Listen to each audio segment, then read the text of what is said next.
Form में क्या आया था, ये रख दिया था पिछली क्लास में, पी की जगह पे एम भी रख कर डिफ्रेंशिएट कर दिया था। दो टर्म आ गए थे वहाँ पे, एक के साथ जहाँ पे क्या था हमारा मास कांस्टेंट था, तो क्या आ गया था मास कांस्टेंट के लिए एफ एक्सटर्नल एम इंटू ए, और दूसरा केस वेलोसिटी कांस्टेंट कितना आ गया था, velocity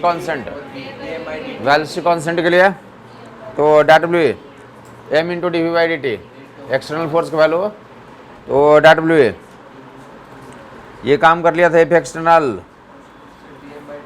D Y D T of M भी डाल कर डिफ्रेंशिएट कर लिया था।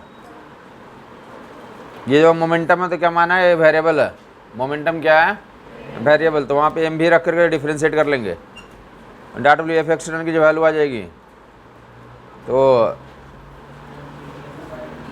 प्रोडक्ट रूल लगा के डिफ्रेंशिएट कर लोगे तुम, दैट विल लाइक दिस। इसमें दो केस बना दिया गया था, एक केस बोला गया था जब मास क्या होगा हमारा कांस्टेंट, दूसरा क्या होगा velocity constant, mass constant velocity constant, complete form ये है। इसी का दो स्पेशल केस बना दिया गया था, जहाँ मास भी चेंज हो रहा होगा वेलोसिटी भी चेंज हो रहा होगा तो ऊपर वाला इक्वेशन यूज करेंगे, बॉक्स वाला यूज करेंगे, बट जहाँ पे मास क्या होगा कांस्टेंट होगा, मास कांस्टेंट होगा, ये टर्म कितना हो जाएगा तो जीरो हो जाएगा। क्या बच गया हमारा, तो W F external M into A ऐसा बन जाएगा। और अदर केस जहाँ वेलोसिटी कांस्टेंट होगी ये जीरो हो जाएगा, तो वहाँ पे बन जाएंगे एफ एक्सटर्नल की वैल्यू, तो वी डी एम बाई, ये दो केस बन जाएंगे। राइट वाले को क्या बोला था, अब थ्रस्ट बोला था रॉकेट पे, तो D M by D T rate से मास इजेक्ट हो रहा, तो रॉकेट जो है अब थ्रस्ट गेन करता है तो that is V D M by D T, और जहाँ पे मास से कांस्टेंट होंगे वहाँ पे तो क्या लिखेंगे आप एक्सटर्नल फोर्स की वैल्यू जो होगी that will M into A, external force की जो वैल्यू होगी that will M into A. तो 1 बाई 1 दोनों इक्वेशंस पे हम लोग मूव करते हैं, F external equal to M into A. उसके अलावा जो उससे पहले जो है ये दोनों पार्ट पे हम लोग वापस आएंगे, उससे पहले अपने जो बेसिक फॉर्मेशन क्या था हमारा D P Y D T, कौन बताएगा इस पे तीन टाइप के क्वेश्चंस, एक तो देख लेंगे आप, देख सुन लेंगे, तीन क्वेश्चन आपको मिलेंगे ही, वो 9th क्लास का सोल्व करें या यहाँ पे सोल्व करें, तीन क्वेश्चन डेफिनेटली मिलेंगे, जहाँ पे एक केस रहेगा मोमेंटम टाइम का फंक्शन दिया रहेगा, मोमेंटम टाइम का फंक्शन दिया रहेगा, डिफ्रेंशिएट कर लोगे तो क्या निकल के आ जाएगा, तो एक्सटर्नल फोर्स की वैल्यू आ जाएगी, जो भी टाइम गिवन होगा वो टाइम प्लेस करोगे कॉरस्पॉन्डिंग फोर्स का तो पार्टिकुलर वैल्यू निकल के आ जाएगी। क्लियर बात है, ये क्या बोलता है बताया गया, मोमेंटम का फंक्शन दिया रहेगा, मोमेंटम किसका फंक्शन दिया रहेगा, डिफ्रेंशिएट करके क्या निकाल लेंगे एक्सटर्नल फोर्स निकाल लेंगे, जो टाइम के टर्म्स में आ जाएगा, जितने टाइम पे फोर्स पूछा जाएगा वो टाइम रख देंगे तो फोर्स की वैल्यू निकल के आ जाएगी। दूसरा केस जब मोमेंटम एंड टाइम का ग्राफ दिया रहेगा, मोमेंटम एंड टाइम का ग्राफ दिया रहेगा, स्लोप निकाल लोगे, क्या निकाल लेंगे आप, वहाँ से क्या निकल के आ जाएगा इंस्टेंटेनियस फोर्स की वैल्यू निकल के आ जाएगी, फोर्स की वैल्यू निकल के आ जाएगी, इंस्टेंटेनियस फोर्स की वैल्यू निकल के आ जाएगी। क्लियर हो गया होगा लोगों को, तीन केस यहाँ से ऑलरेडी नोमेनक्लेचर बता रखा, पहले भी बता रखा है इसके बारे में, डिफरेंशिएशन पी जब वेरिएबल रहेगा, एक डिफरेंशिएशन हो गया, दूसरा क्या बता देगा तो डैट विल स्लोप, और तीसरा case change in momentum, momentum में चेंज इन टाइम में चेंज ले लोगे तो that will give you average force, that will give you average force. सीधी बात बता दी, तीन क्वेश्चन यहाँ पे रहेंगे, किसी भी लेवल का सोल्व कर रहे हो, मोमेंटम दिया रहेगा, डिफ्रेंशिएट करके क्या निकाल लोगे तुम फोर्स, टारगेट क्या निकालने का है, फोर्स निकालना टारगेट है, डिफ्रेंशिएट करके फोर्स निकाल लेंगे, गिवन होगा मोमेंटम। अगर प्रैक्टिस करना अगर शुरू करा होगा तो एक क्वेश्चन मिलेगा होगा जहाँ पे क्या दिया रहता, ग्राफ दिया रहता, किसका ग्राफ दिया रहता, मोमेंटम टाइम का, तो स्लोप निकाल लोगे तो क्या निकल के आ जाएगा वहाँ पे, तो इंस्टेंटेनियस फोर्स की वैल्यू आ जाएगी, वहाँ से क्या निकल के आ जाएगा इंस्टेंटेनियस फोर्स, और change in momentum by change in time, वहाँ से क्या निकल के आ जाएगा हमारा एवरेज फोर्स। फटाफट देख लेंगे, ये देख लेंगे यहाँ पे जो कोई ग्राफ रहेगा स्लोप निकाल लोगे तुम, ऐसा कोई ग्राफ यूजुअली दिया रहता है, हाँ ट्रेपेजियम ग्राफ, हाँ जी, इतना किलोग्राम पर सेकेंड या पर लेगा मिनट या पर उतने रेट से क्या कर रहा था इजेक्ट आउट हो रहा, मास क्या रहा है सिस्टम का डिक्रीज कर रहा है। कोई मोटा आदमी क्या कर रहा हो पतला हो रहा हो तो कितने रेट से उसका मास डिक्रीज कर रहा है, समझ आई बात नहीं, dm/dt उसी को बोलेंगे 2 किलोग्राम पर सेकंड, या ऐसा आप बोलते हैं ना। काफ़ी लोग आपको, कोई आदमी अगर मोटा है तो वेट लूज करने के लिए जाता है तो बोलता है ना कि कितने घंटे में, 1 घंटे में तुम्हें 10 किलो घटा देंगे। तो क्या बताएंगे dm/dt कितना हो गया? 10/60। हाँ, डिपेंड करता है, अगर पर घंटे चाहिए तो कितना हो गया? 10 किलोग्राम पर घंटा क्या कर रहा है? डिक्रीज कर रहा है।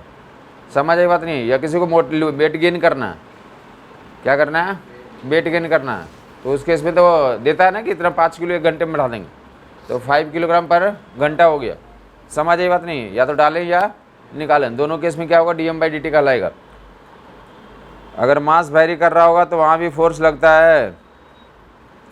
मैं बोलना चाहता हूँ कि ये कोई ज़रूरत होती नहीं है, बस किसी भी प्रैक्टिस बुक उठा लोगे, ग्राफ बनाया रहता है कि इतने टाइम पे इतने टाइम पे इतने टाइम पे, क्या बता दें आप? तो फोर्स बता दें। मोमेंटम टाइम ग्राफ दिया हुआ 3 सेकेंड, 6 सेकेंड, 9 सेकेंड, ऐसा दिया हुआ कुछ। 3 सेकेंड, 6 सेकेंड, 9 सेकेंड पे तो आपको क्या बताना है? कहाँ पे आप बता सकते हैं फिलहाल? डेफिनेटली कहाँ पे बता सकते हैं आप?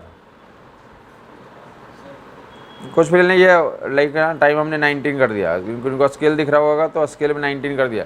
ये 3 सेकंड का स्केल है 6 है, और ये कितना है हमारा? 19 का। यहाँ पे क्या बताएंगे? स्लोप 0 है, तो 6 सेकंड पे इंस्टेंटेनियस फोर्स की वैल्यू कितनी होगी हमारी? यहाँ पे कहीं भी पूछा जाता है कितना आंसर होता है? 0 होता है। बाकी इसके लिए तो कुछ वैल्यूज़ दिए रहेंगे, बाई एक्सिस पे कुछ वैल्यूज दिए रहेंगे। इतना मोमेंटम हमारा 10 मोमेंटम की वैल्यू दिया हुआ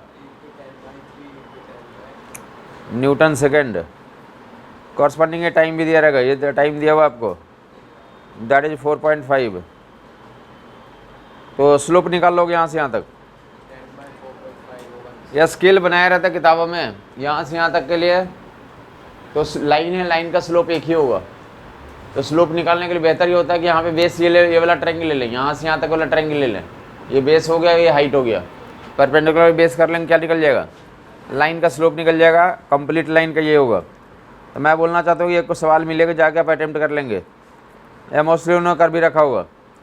या अगर तुम थियोरेटिकली स्ट्रॉन्ग हो कि मोमेंटम टाइम का ग्राफ से इंस्टेंटेनियस फोर्स की वैल्यू निकल जाती है, इंश्योर करता है कि स्लोप किसी भी केस में तुम सही सही निकाल लोगे, तुम्हारा आंसर हो जाएगा। तो डैट भी change in momentum average force, instantaneous force ये आएंगे यहाँ पे 3 सेकंड पे, टाइम 3 सेकंड पे इंस्टेंटेनियस फोर्स, तो डैट भी 10/4.5 ऐसा आ जाएगा।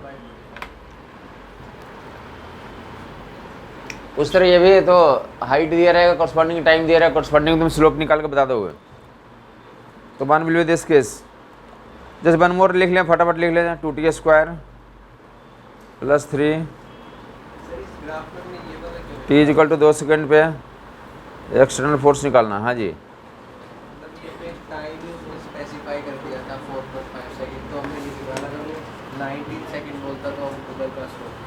हाँ जी 19 सेकंड पे, इसलिए यहाँ से स्लोप आइडेंटिफाई, ये लाइन है ना हमारा, तो स्लोप यहाँ पे पता करना आपको। हम जानते हैं कि पूरे लाइन का स्लोप एक ही होता है, जो वैल्यू गिवन है तो ये दिया रहेगा, ये दिया रहेगा और ये दिया रहेगा। तो यहाँ से परपेंडिकुलर बाई बेस से क्या कर लेंगे हम लोग?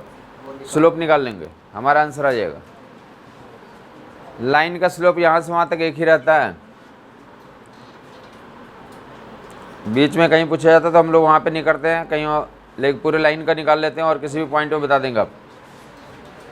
मोमेंटम 2t² + 3t + 5, 2 सेकंड पे बताना एक्सटर्नल फोर्स, 2 सेकंड पे, 2 सेकंड पे, तो डिफ्रेंशिएट कर लोगे। रूटीन प्रोसेसर dp/dt कर लेंगे, डैट भी, तो 4t + 3, 2 सेकंड पे निकालना है, 2 सेकंड यहाँ पे डाल दोगे, दैट विल 11 आ जाएगा। एक्सटर्नल फोर्स की वैल्यू तो कितनी हो जाएगी? तो 11 न्यूटन हो जाएगी इंस्टेंटेनियस फोर्स। तीसरा क्या फार्मूला था? एवरेज फोर्स कैसे निकालते हैं? Change in momentum by time taken, change in momentum by time taken. देख लेगा इधर, बहुत सारे एग्जांपल ऑलरेडी उसके बारे में तुम जानते हो, बताओगे क्या example? Change in momentum by change in time से एवरेज फोर्स निकालना। देखेंगे, अगर आसान वाला बोलोगे तो क्या लिखा रहेगा? एक तो कि मोमेंटम की वैल्यू पी नॉट से 4 पी नॉट चेंज हो गया, momentum changes from P not to 4 P not in 4 second, 4 like average force की वैल्यू निकाल लें, कितना से कितना चेंज हो गया, पी नॉट से 4 पी नॉट, चेंज कितने का हो गया, तो थ्राइस पी नॉट का चेंज हो गया, टाइम से डिवाइड कर देंगे, तो एवरेज फोर्स की वैल्यू 3 पी नॉट बाई 4 हो गया, average force will B 3 P not by 4। समझ आ गया वो लोगों को, average force will B 3 P not by 4।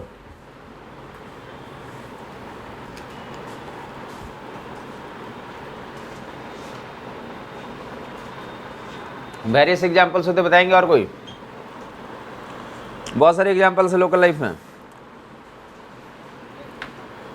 Change in momentum time taken से डिवाइड करते हैं क्या निकल जाएगा, बॉल ले लें, बॉल को ऊपर मार दें, बॉल जाकर ऊपर से क्या कर जाएगा, लौट जाएगा, दीवार पे मार दें, इधर मार दें, इधर ग्राउंड पे मार दें, कहीं भी डाल दोगे तो क्या बन जाएगा, सवाल है, सभी पे पूछे जा चुके हैं। बॉल समझ में आई बात, बॉल लिया, किधर मारने का मन कर रहा है, इधर इधर ऊपर नीचे, ऊपर मारना चाहते हो, ऊपर वाला देख लेंगे पहला केस, बॉल को दीवार पे पहले मार रहे हैं, सही ऊपर देगा, बॉल कितने मोमेंटम से मारा आपने, एक इलास्टिक का सुना, इलास्टिक बोर्ड आती है, इलास्टिक बोर्ड का मतलब होता है जितने मोमेंटम से ज़्यादा जाएगा उतने से लौट जाना, मोमेंटम का मैग्नीट्यूड कोलिजन के पहले और कोलिजन के बाद सेम रहने को क्या बोलते हैं, इलास्टिक, सेम रहने को क्या बोलेंगे, इलास्टिक। तो क्या कितने से, तो मास एम का बॉल v स्पीड से फायर किया और लौट गया कितने से, तो उतने से लौट गया, तो जो कौन सा केस बोलते हैं, इलास्टिक प्रोसेस। कोलिजन क्या हो रहा है, बॉल और दीवार में इलास्टिक हो रहा है, सीलिंग है, ऊपर वाला दीवार है, तो फाइनल मोमेंटम कौन बताएगा, तो final momentum minus J cap और initial change in momentum, final minus initial, final is M B minus J cap और initial M V J cap, change in momentum और करस्पॉन्डिंग कॉन्टैक्ट टाइम दिया रहेगा कि दीवार और बॉल कितना time तक कांटेक्ट में रहा, तो टाइम का कांटेक्ट टाइम कितना टी है, तो करस्पॉन्डिंग चेंज देख लोगे, twice M B minus J cap by T,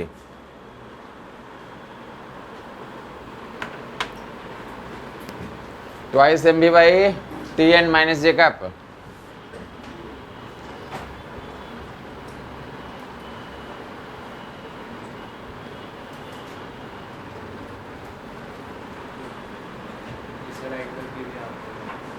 angle पे बोल पे छोड़ दिया, देखते हैं पहले तो ऊपर नीचे सारे वर्टिकल में मार लेते हैं, यहाँ से आगे से इंश्योर करेंगे हमें ये स्ट्रेट फॉरवर्ड फार्मूला याद हो जाए, क्या याद हो जाए, क्या क्या याद करना, इलास्टिक प्रोसेस है तो चेंज इन मोमेंटम तो 2 MV हो जाएगा, टाइम से डिवाइड कर देंगे तो फोर्स निकल जाएगा, और जो ये जो माइनस जे कप दिखा रहा है, तो जो फोर्स का जो डायरेक्शन है तो फाइनल मोमेंटम का डायरेक्शन होता है, फाइनल मोमेंटम किधर है हमारा, माइनस जे कप है, तो चेंज इन मोमेंटम जो है तो निकालने के बाद जो फोर्स का डायरेक्शन आएगा, मैं बोलना चाहता हूँ जहाँ पे इलास्टिक प्रोसेस होगा तो चेंज इन मोमेंटम कितना लिखेंगे 2 MV और डायरेक्शन विल बी तो along the direction of final momentum minus J cup किसका डायरेक्शन है, इनिशियल का या फाइनल का, तो ऐसे याद रख लेंगे।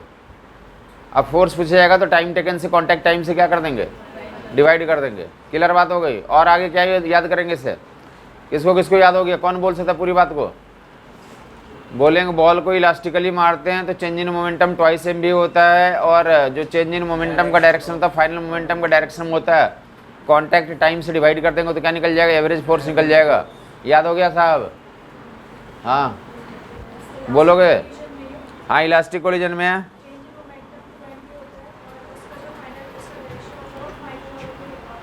फाइनल मोमेंटम का डायरेक्शन में होता है। आगे क्या बताया, कॉन्टैक्ट टाइम दिया रहेगा तो कॉन्टैक्ट टाइम से डिवाइड कर देंगे, एवरेज फोर्स निकल जाएगा। एक चेंज इन मोमेंटम पूछे जाते हैं, दूसरा चेंज इन और एवरेज फोर्स पूछे जाते हैं, जैसा पूछे जाएगा उसके अनुसार से जवाब देंगे। याद हो गया साहब। और आपको क्या नज़र से दिख रहा है इसे, इसमें और कोई नज़र दिख रहा है इसमें, और होशियार लोग ऐसे देख सकते हैं, ये होशियार लोग जो MV है तो उसको लोगों को MV में क्या नजर आ रहा है, एम बी में क्या नजर आ रहा है? ये बोलेंगे नॉर्मल कंपोनेंट है। कौन सा कंपोनेंट है? अगर इसी को एंगल पे मारेंगे, अगर बॉल को एंगल पे फेंका जाएगा तो क्या कर देंगे, उसको दो कंपोनेंट में ब्रेक कर देंगे। कौन सा कंपोनेंट? एक कंपोनेंट होगा जो तो सरफेस के परपेंडिकुलर होगा और दूसरा कंपोनेंट क्या होगा? सरफेस के पैरेलल होगा। तो कौन सा कंपोनेंट यहाँ पे आएगा? नॉर्मल कंपोनेंट परपेंडिकुलर कंपोनेंट आएगा। समझ आ गई बात? कौन सा कंपोनेंट आएगा? Normal component perpendicular component. किसको समझ नहीं आया? देख लें। वैसे उसी केस में अगर बोलेगा बॉल को नॉर्मल नहीं मार के एंगल पे मारा था, नॉर्मल के साथ कितने एंगल पे मारा था? थीटा एंगल पे एम बी से, तो कितने एंगल पे लौट जाएगा? फिर से इलास्टिक प्रोसेस थीटा पे लौट गया, ऐसा बोला हुआ सवाल में। क्या कर दोगे तुम? इस बार एवरेज फोर्स निकालने के लिए क्या करेंगे आप? तो डेट नॉर्मल कंपाउंड कितना आ जाएगा? समझ आ गया होगा लोगों को? जो एंगल वेंगल पे मारेगा तो नॉर्मल कंपोनेंट लेके काम करेंगे। जब एंगल वेंगल पे स्ट्राइक करेगा तो कौन सा कंपोनेंट से वर्क करेंगे आप? Normal component.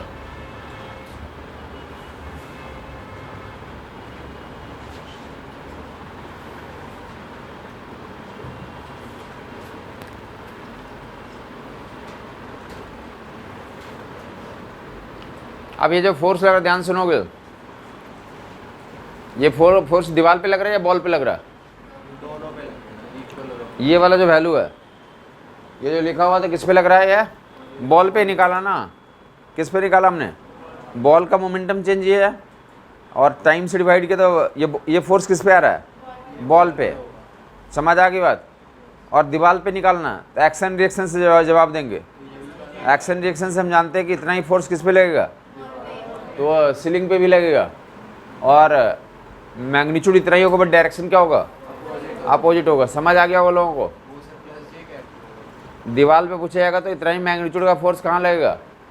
प्लस जे कैप में लगेगा। इतना ही मैग्नीट्यूड का फोर्स कहाँ लगेगा? समझ आ गई बात? दीवार पे और बॉल पे जिस पे पूछा जाएगा उसी पे आंसर देंगे।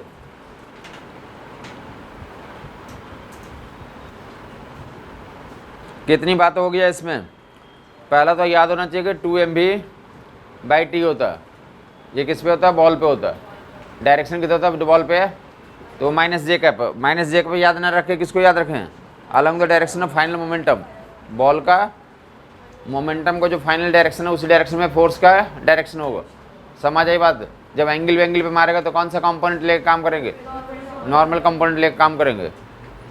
दीवार पे एक्शन रिएक्शन से आंसर दे देंगे। क्लियर बात हो गई? अब ये जो चेंज इन मोमेंटम था, कितने बॉल को मारने के कारण था? एक बॉल के कारण मार रहे थे। कितने बॉल को मार रहे थे? 2 बॉल मारेंगे तो क्या होगा? दोनों के कारण चेंज इन मोमेंटम आएगा। 2 बॉल मारेंगे तो क्या करेंगे? डबल कर लेंगे। सेम मास सेम वेलोसिटी से 2 बॉल फायर किया गया तो चेंज इन मोमेंटम क्या हो जाएगा? समझ नहीं आया कुछ? 2 बॉल एक बॉल मार दे इतना हुआ ना, एक और मारेंगे तो क्या होगा? ऐसे ही लौटेगा ये, तो डबल कर देंगे। 3 बॉल मारेंगे तो कितना हो जाएगा? 3 टाइम्स कर देंगे, हाँ या नहीं? तो इसमें ये भी कनेक्ट कर देंगे। अगर n बॉल्स पर सेकंड फायर किया जा रहा है, 1 सेकंड में कितने बॉल फायर किया जा रहा है? n बॉल्स पर सेकंड। n बॉल्स पर सेकंड फायर किया गया तो नीचे टाइम की वैल्यू 1 सेकंड रख दो और ऊपर में n से मैग्नीफाई कर दो, तो एवरेज फोर्स की वैल्यू कितनी हो जाएगी? 2mnv।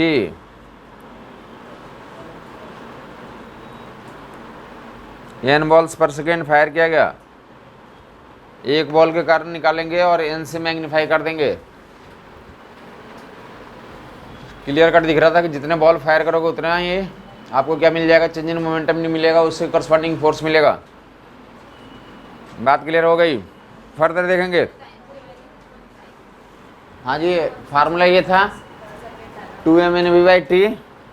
फोर्स का ये फार्मूला था। अगर फोर्स के लिए काम कर रहे हो तो 1 सेकंड में कितने बॉल फायर किया गया, तो 1 सेकंड यहाँ पे रखें और n से ऊपर गुना कर दें।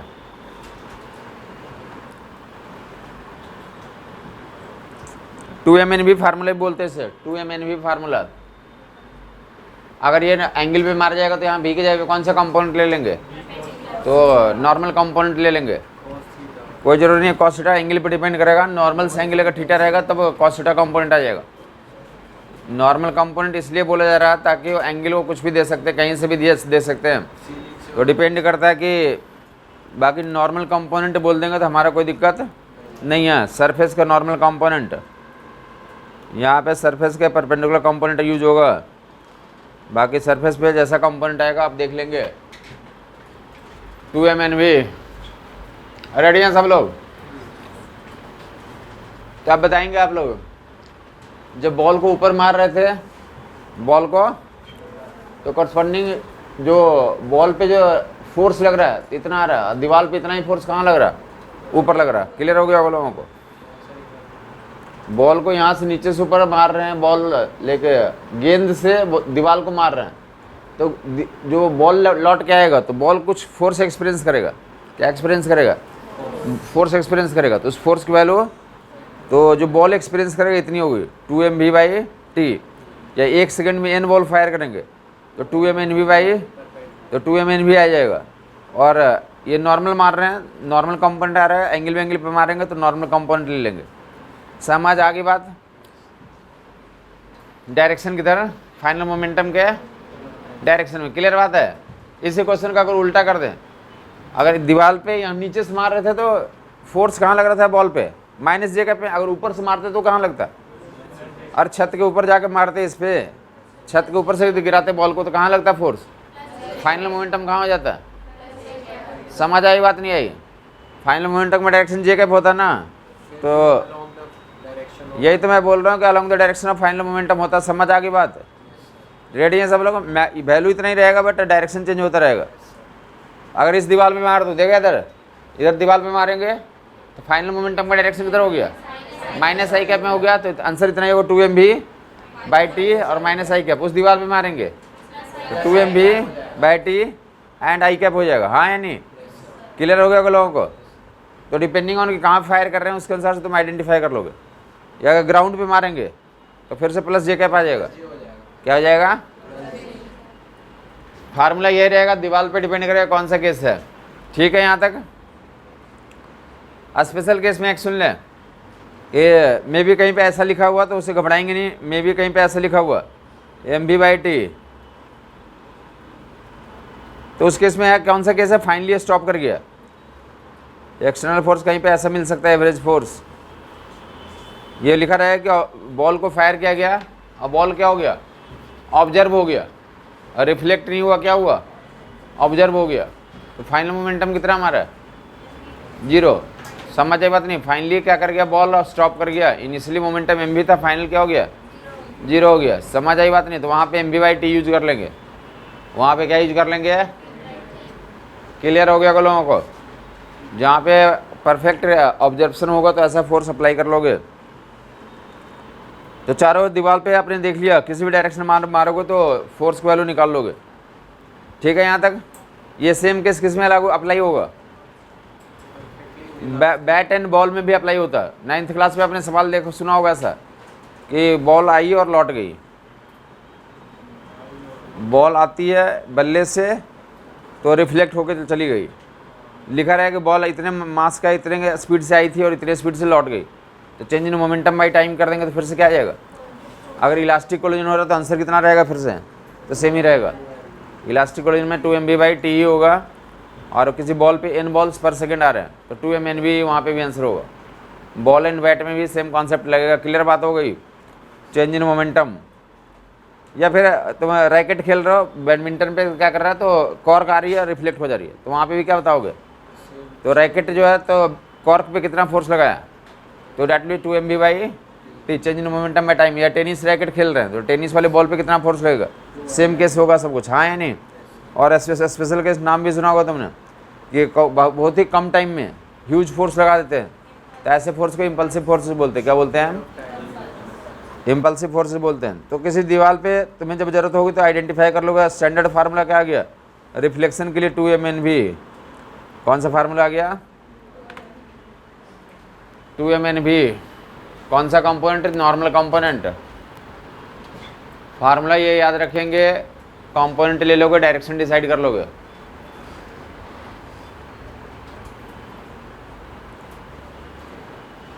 अब कुछ क्वेश्चंस पे देख लें आप।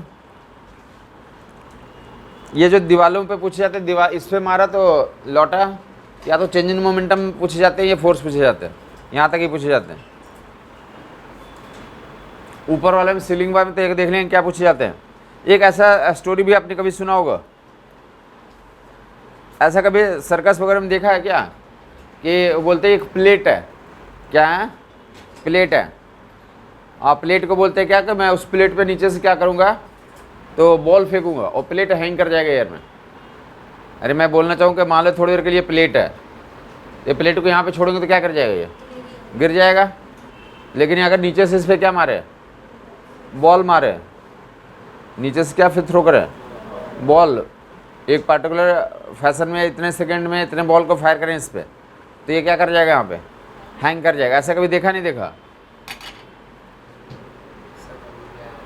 अरे साहब ये जो है ना ऐसा ही है, लटक गया, यहाँ पे लटका हुआ है, मतलब क्या है, अभी लटका हुआ ना, लटका हुआ मतलब क्या, इस पर कोई फोर्स ऊपर लग रहा है जो क्या कर रहा है, इसके वेट को बैलेंस कर रहा है। समझ ये बात नहीं? तो ऐसे ही जो है ना बोला जाता है कि इसको कैसे, अभी मैं फोर्स लगा रहा हूँ, दूसरे एक सर्कस में दिखाते हैं कि नीचे से क्या करते हैं, बॉल थ्रो करते हैं, और ये अपने आप वहाँ पे लटका रहता है, वहाँ पे क्या करता है ये, समझ ये बात नहीं? तो कौन सा मेथड काम कर रहा है वहाँ पे, यही मेथड काम कर रहा है। समझ आया कुछ? अभी देखा था ना कि जो दीवार पे फोर्स कहाँ लगता है, ऊपर लगता है। बॉल का जो, बॉल का नीचे से हिट करोगे, नीचे से बॉल को हिट करोगे तो दीवार पे कहाँ पे फोर्स एग्जर्ट हो रहा है, ऊपर। अगर वो फोर्स किसको बैलेंस कर ले, इसके वेट को बैलेंस कर दे, तो वो क्या कर जाएगा, वहाँ पे हैंग कर जाएगा, हाँ या नहीं?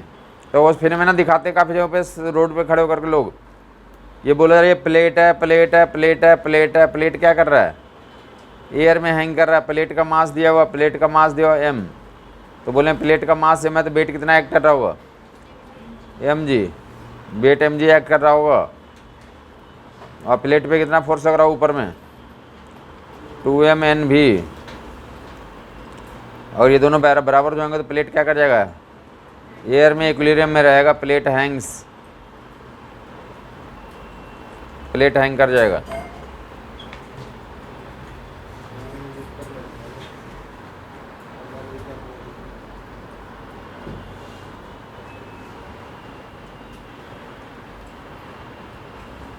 अगर एंगल वैंगल पे मारोगे तो क्या कर लोगे, 2m एन भी कॉस थीटा वाला कंपाउंड को एम जी से इक्वेट कर लेंगे। समझ आ गई बात? यहाँ पे ये सवाल रहते हैं, ये एम जी बैलेंस करने वाला, ये देख लोगे जिनको दिक्कत है। तो ये वाला किसका मास है, ये बॉल का मास है, ये क्या हमारा बॉल पर सेकंड में कितना फेंक रहे हैं। अगर एक ही बॉल फेंकेंगे तो एक रख दोगे यहाँ पे, 2m भी कर लोगे, बाकी ये नॉर्मल कंपोनेंट है। और एक कैपिटल एम किसका मास है हमारा, तो प्लेट का मास है। तो डिपेंडिंग अगर बॉल का मास दिया रहता है, वेलोसिटी दिया तो प्लेट का मास पूछे जाते हैं, प्लेट का मास दिया हो तो करस्पॉन्डिंग बॉल का मास या कितने तो रूटीन में फेंका जा रहा है या तो वेलोसिटी पूछा जाता है, तो तुम बैलेंस करके निकाल लोगे। तो दीवार पे सारे केस हो गए, कर लोगे तुम, बताए बॉल बल्ला और बॉल वाला भी केस यही रहता है, या दीवार पे इधर इधर ऊपर नीचे कहीं भी मारेंगे, दीवार पे भी फोर्स लगता है, बॉल पे भी फोर्स लगता है, दोनों के बारे में बता दिया गया। नॉर्मल कंपोनेंट आता है, कौन सा कंपोनेंट आता है, नॉर्मल कंपोनेंट। किसी को कोई कन्फ्यूजन है तो बता देगा। बाकी एक change in momentum average force निकालने का एक केस ऐसा होता है जो पिछले साल पूछा गया था सवाल में, नीट के सवाल में पिछले साल पूछा गया था कि एम भी स्पीड से आया, कितने स्पीड से आया, mv1 स्पीड से आया और mv2 स्पीड से लौट गया, और कांटेक्ट टाइम इतना है, तो टाइम के बारे में दिया होता है कितना टाइम कांटेक्ट टाइम है, तो कितना फोर्स लग रहा बॉल पे या ग्राउंड पे, तो mv1 प्लस mv2। डायरेक्शन तो हमें पता ही है ना,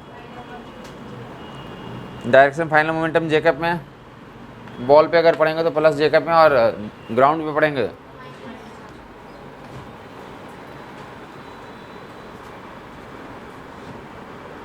सर इसी का ही तो स्पेशल केस है ना, जब बॉल थ्रो करते हैं उसमें vm सेम रखते हैं क्योंकि लास्ट। हाँ, इसका स्पेशल केस उसको बोल सकते हैं, v1 v2 इसमें मान लिया, उसमें भी माना था, सेम था। समझ आ गया वो लोगों को।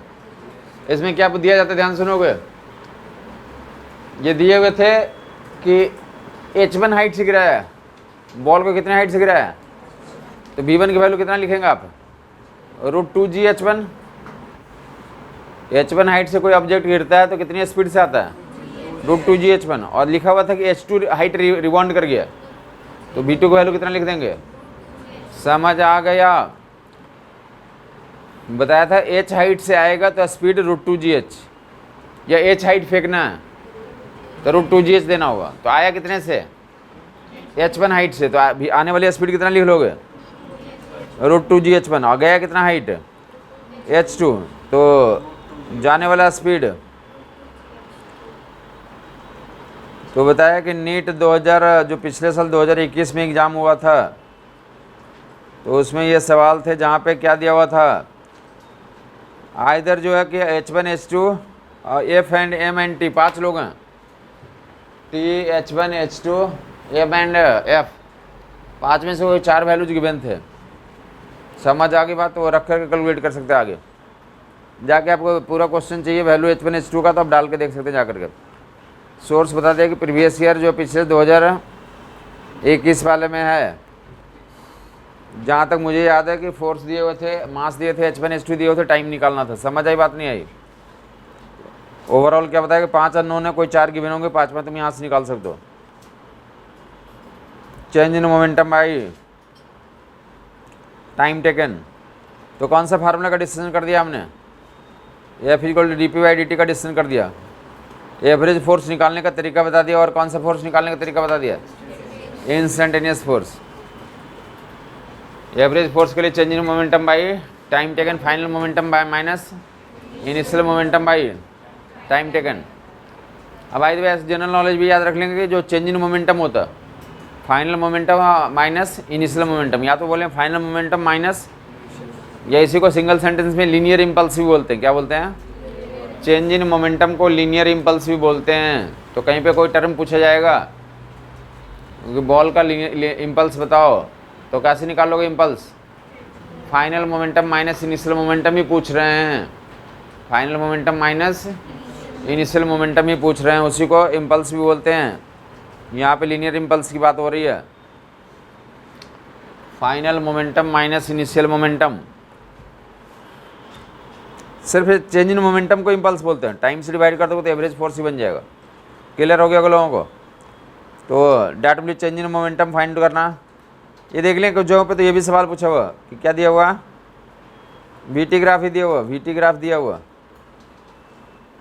वीटी ग्राफ ऐसा दिया हुआ इस स्पेशल पॉइंट पे, या कुछ भी दे दिया कि 2 सेकेंड पे या 0.2 सेकेंड पे, तो इम्पल्स बताएं।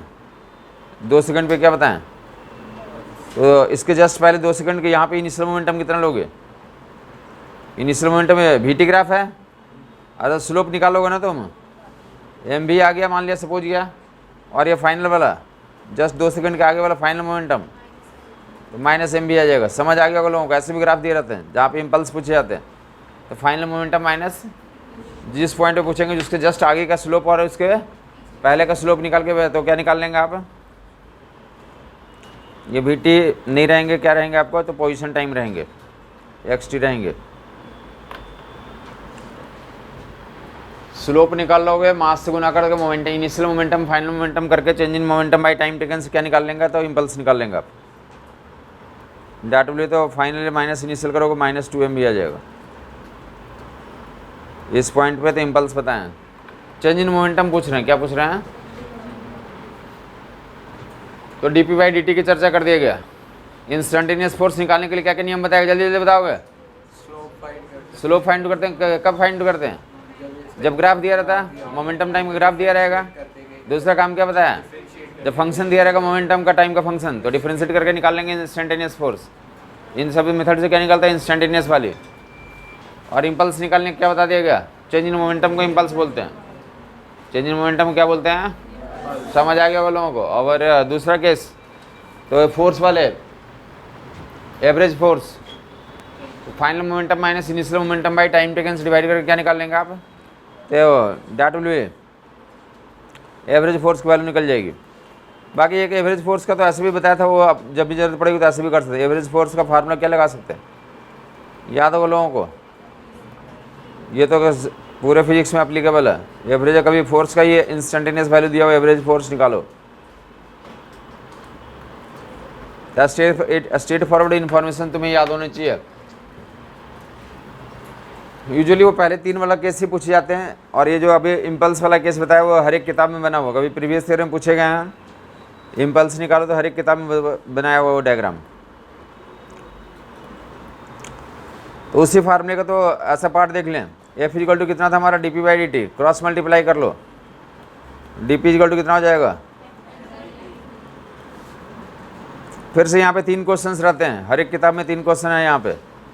डेल्टा पी वेक्टर में यूज कर लोगे तो एफ डी टी, वेक्टर में ये बता रहा है कि चेंज इन मोमेंटम का डायरेक्शन और फोर्स का डायरेक्शन क्या होगा, तो पैरेलल ही होगा।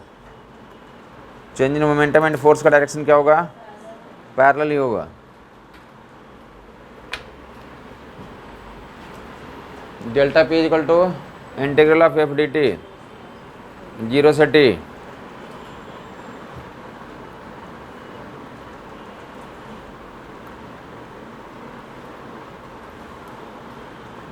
यहाँ पे 3 बातें क्या लिखा हुआ,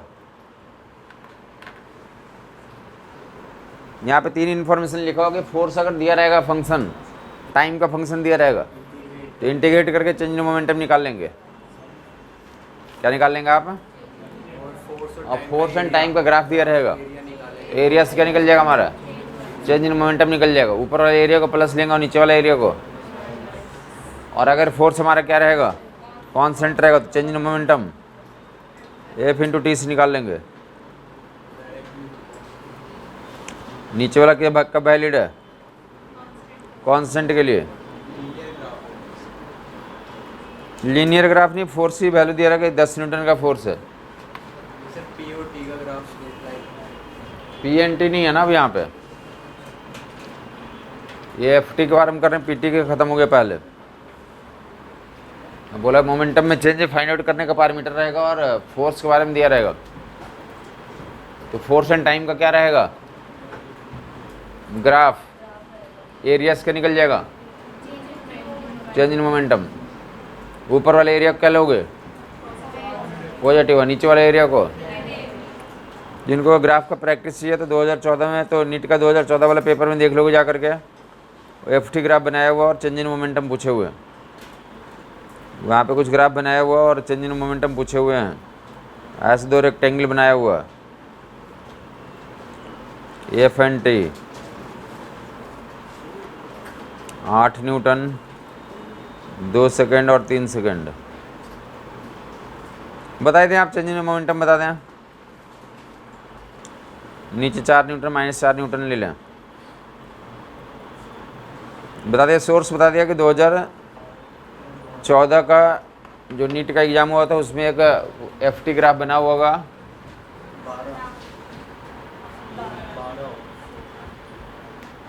बाकी एक रेफरेंस के यहाँ भी दिखा दिया कि एफ टी ग्राफ ऐसा है। पूछा क्या गया, चेंज इन मोमेंटम एरिया निकाल लेंगे। तो एरिया 8 गुने 2 हो गया, 16 हो गया, प्लस में रहेगा ऊपर वाला।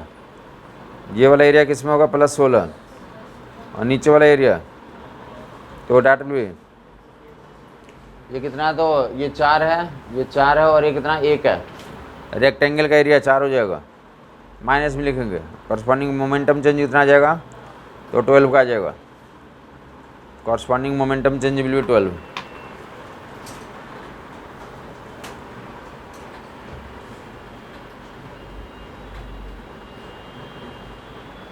एक तो एफ टी ग्राफ दिया रहेगा, दूसरा एक सुनेंगे फोर्स वेरिएबल दिया रहेगा, मोमेंटम चेंज निकालना होगा। कैसे निकालेंगे, इंटीग्रेट करके। क्या कैसे निकालेंगे आप,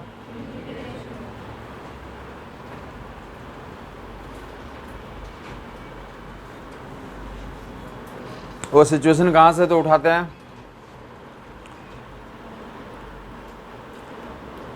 एफ को इंटीग्रेट करने से चेंज इन मोमेंटम। ये जब सिचुएशन होता है तो लोगों को दिक्कत आती है। ये सिचुएशन कहाँ से उठेगा, देखोगे फोर्स लगाया जा रहा है। टाइम, फोर्स किसका फंक्शन है, टाइम का फंक्शन है। इसके लिए कौन सा ऑपरेटर्स यूज करते हैं, तो गन यूज करते हैं, राइफल और गन। राइफल या गन के अंदर क्या होता है, तो उसके अंदर इंस्ट्रूमेंट होता जो क्या करता है, बुलेट पे अंदर से क्या करता है, फोर्स लगाता है। और वो फोर्स क्या रहता है, कांस्टेंट फोर्स होता है या वेरिएबल होता है? वो चेंज वेरिएबल फोर्स होता है ना। वो फोर्स कैसा होता है, वेरिएबल फोर्स होता है। तो लिखा रहेगा सवाल में कि जो राइफल जो है बुलेट पे फोर्स अप्लाई कर रहा है, और जो फोर्स अप्लाई कर रहा है उसका फंक्शन दिया रहेगा। क्या दिया रहेगा, समझ आ गई बात? और पूछे जाएंगे कि बुलेट का क्या निकालें आप, चेंज इन मोमेंटम निकालें। बुलेट का क्या निकालें आप, चेंज इन मोमेंटम निकालने जल्दी से। कोई फोर्स ऐसा दिया हुआ, find change in momentum of bullet, force on the bullet is, तो लिखा हुआ 2t-3।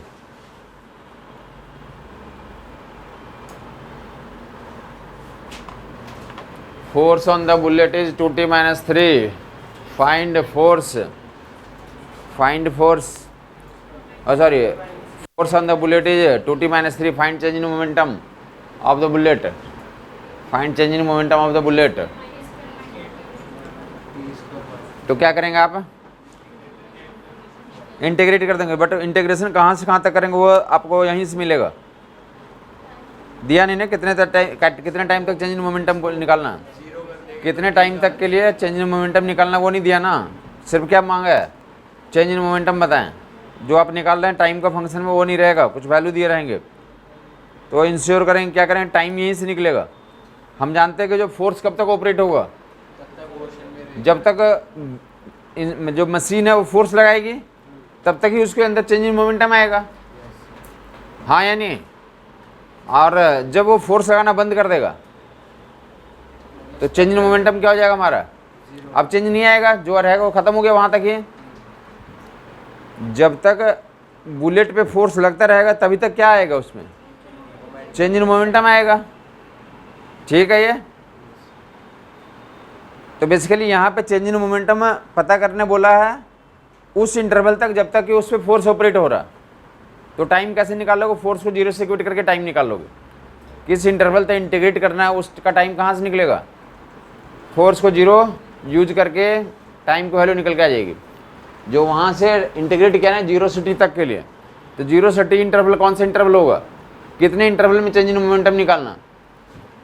तो जब फोर्स 0 हो जाएगा उस इंटरवल तक, फोर्स 0 करके क्यों निकाल रहे हैं,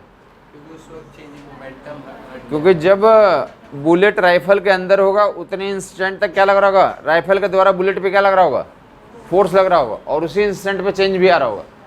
जैसे ही राइफल से बुलेट बाहर आ जाएगा फोर्स की वैल्यू क्या हो जाएगी, 0 हो जाएगी, चेंज इन मोमेंटम अब फर्दर नहीं होगा। तो इस फोर्स को 0 करके इंटरवल निकाल लेंगे आप, फोर्स को 0 करके इंटरवल निकाल लेंगे 2t-3। तो t की वैल्यू यहाँ से निकल के आ जाएगी, कितनी आ गई, t की वैल्यू 3/2। तो t इक्वल टू 3/2 तक इंटीग्रेट कर दोगे, 2t-3 2t-3 dt 0 से 3/2,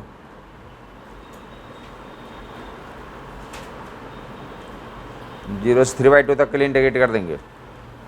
डाट इंटीग्रेट कर दो, पहला टर्म कितना आ जाएगा, 2 × t² - 3t। Upper limit lower limit रख दोगे,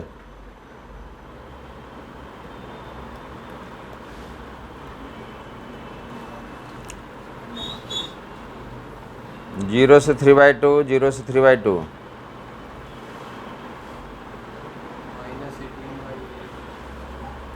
डाट 9/4 -3 ×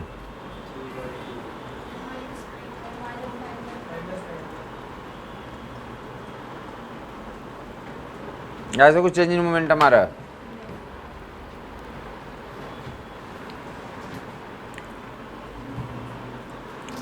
मैं बोलना चाहता हूँ कि फोर्स वेरिएबल दे रहा है, अगर डायरेक्ट दिया हो कितने से इतने इंटरवल तक क्या निकालें आप, चेंज इन मोमेंटम निकालें, तो वहाँ पे तो कोई दिक्कत ही नहीं है। बट ये कि राइफल से कनेक्ट करके दिए रहता है तो वहाँ पे जो टाइम इंटरवल कैसे निकालोगे, फोर्स 0 करके निकालोगे, उससे को तुम्हारा टाइम की वैल्यू आ जाएगी, वहाँ से वहाँ तक इंटीग्रेट करके चेंज इन मोमेंटम निकालने के लिए बोल रहे हैं। समझ आ गया होगा लोगों को। बाकी कांस्टेंट फोर्स वाला याद होगा लोगों को, change in momentum constant force के लिए। तो चेंज इन मोमेंटम क्या करते हैं हम लोग, फोर्स अगर कांस्टेंट है, याद होगा प्रोजेक्टाइल मोशन में करा था हमने, तो प्रोजेक्टाइल मोशन में फोर्स की वैल्यू कितनी होती है हमारी? कांस्टेंट फोर्स होता है। तो चेंज इन मोमेंटम कितना लिखवाया था वहाँ पे? तो that be M G T. Change in momentum मिल भी किसी टाइम टी पे निकालना तो that be M G T, और डायरेक्शन मिल भी तो फोर्स का डायरेक्शन माइनस जे कैप। तो कांस्टेंट फोर्स के लिए चेंज इन मोमेंटम तो डायरेक्ट निकाल लोगे। कांस्टेंट फोर्स के लिए change in momentum direct identify कर लोगे।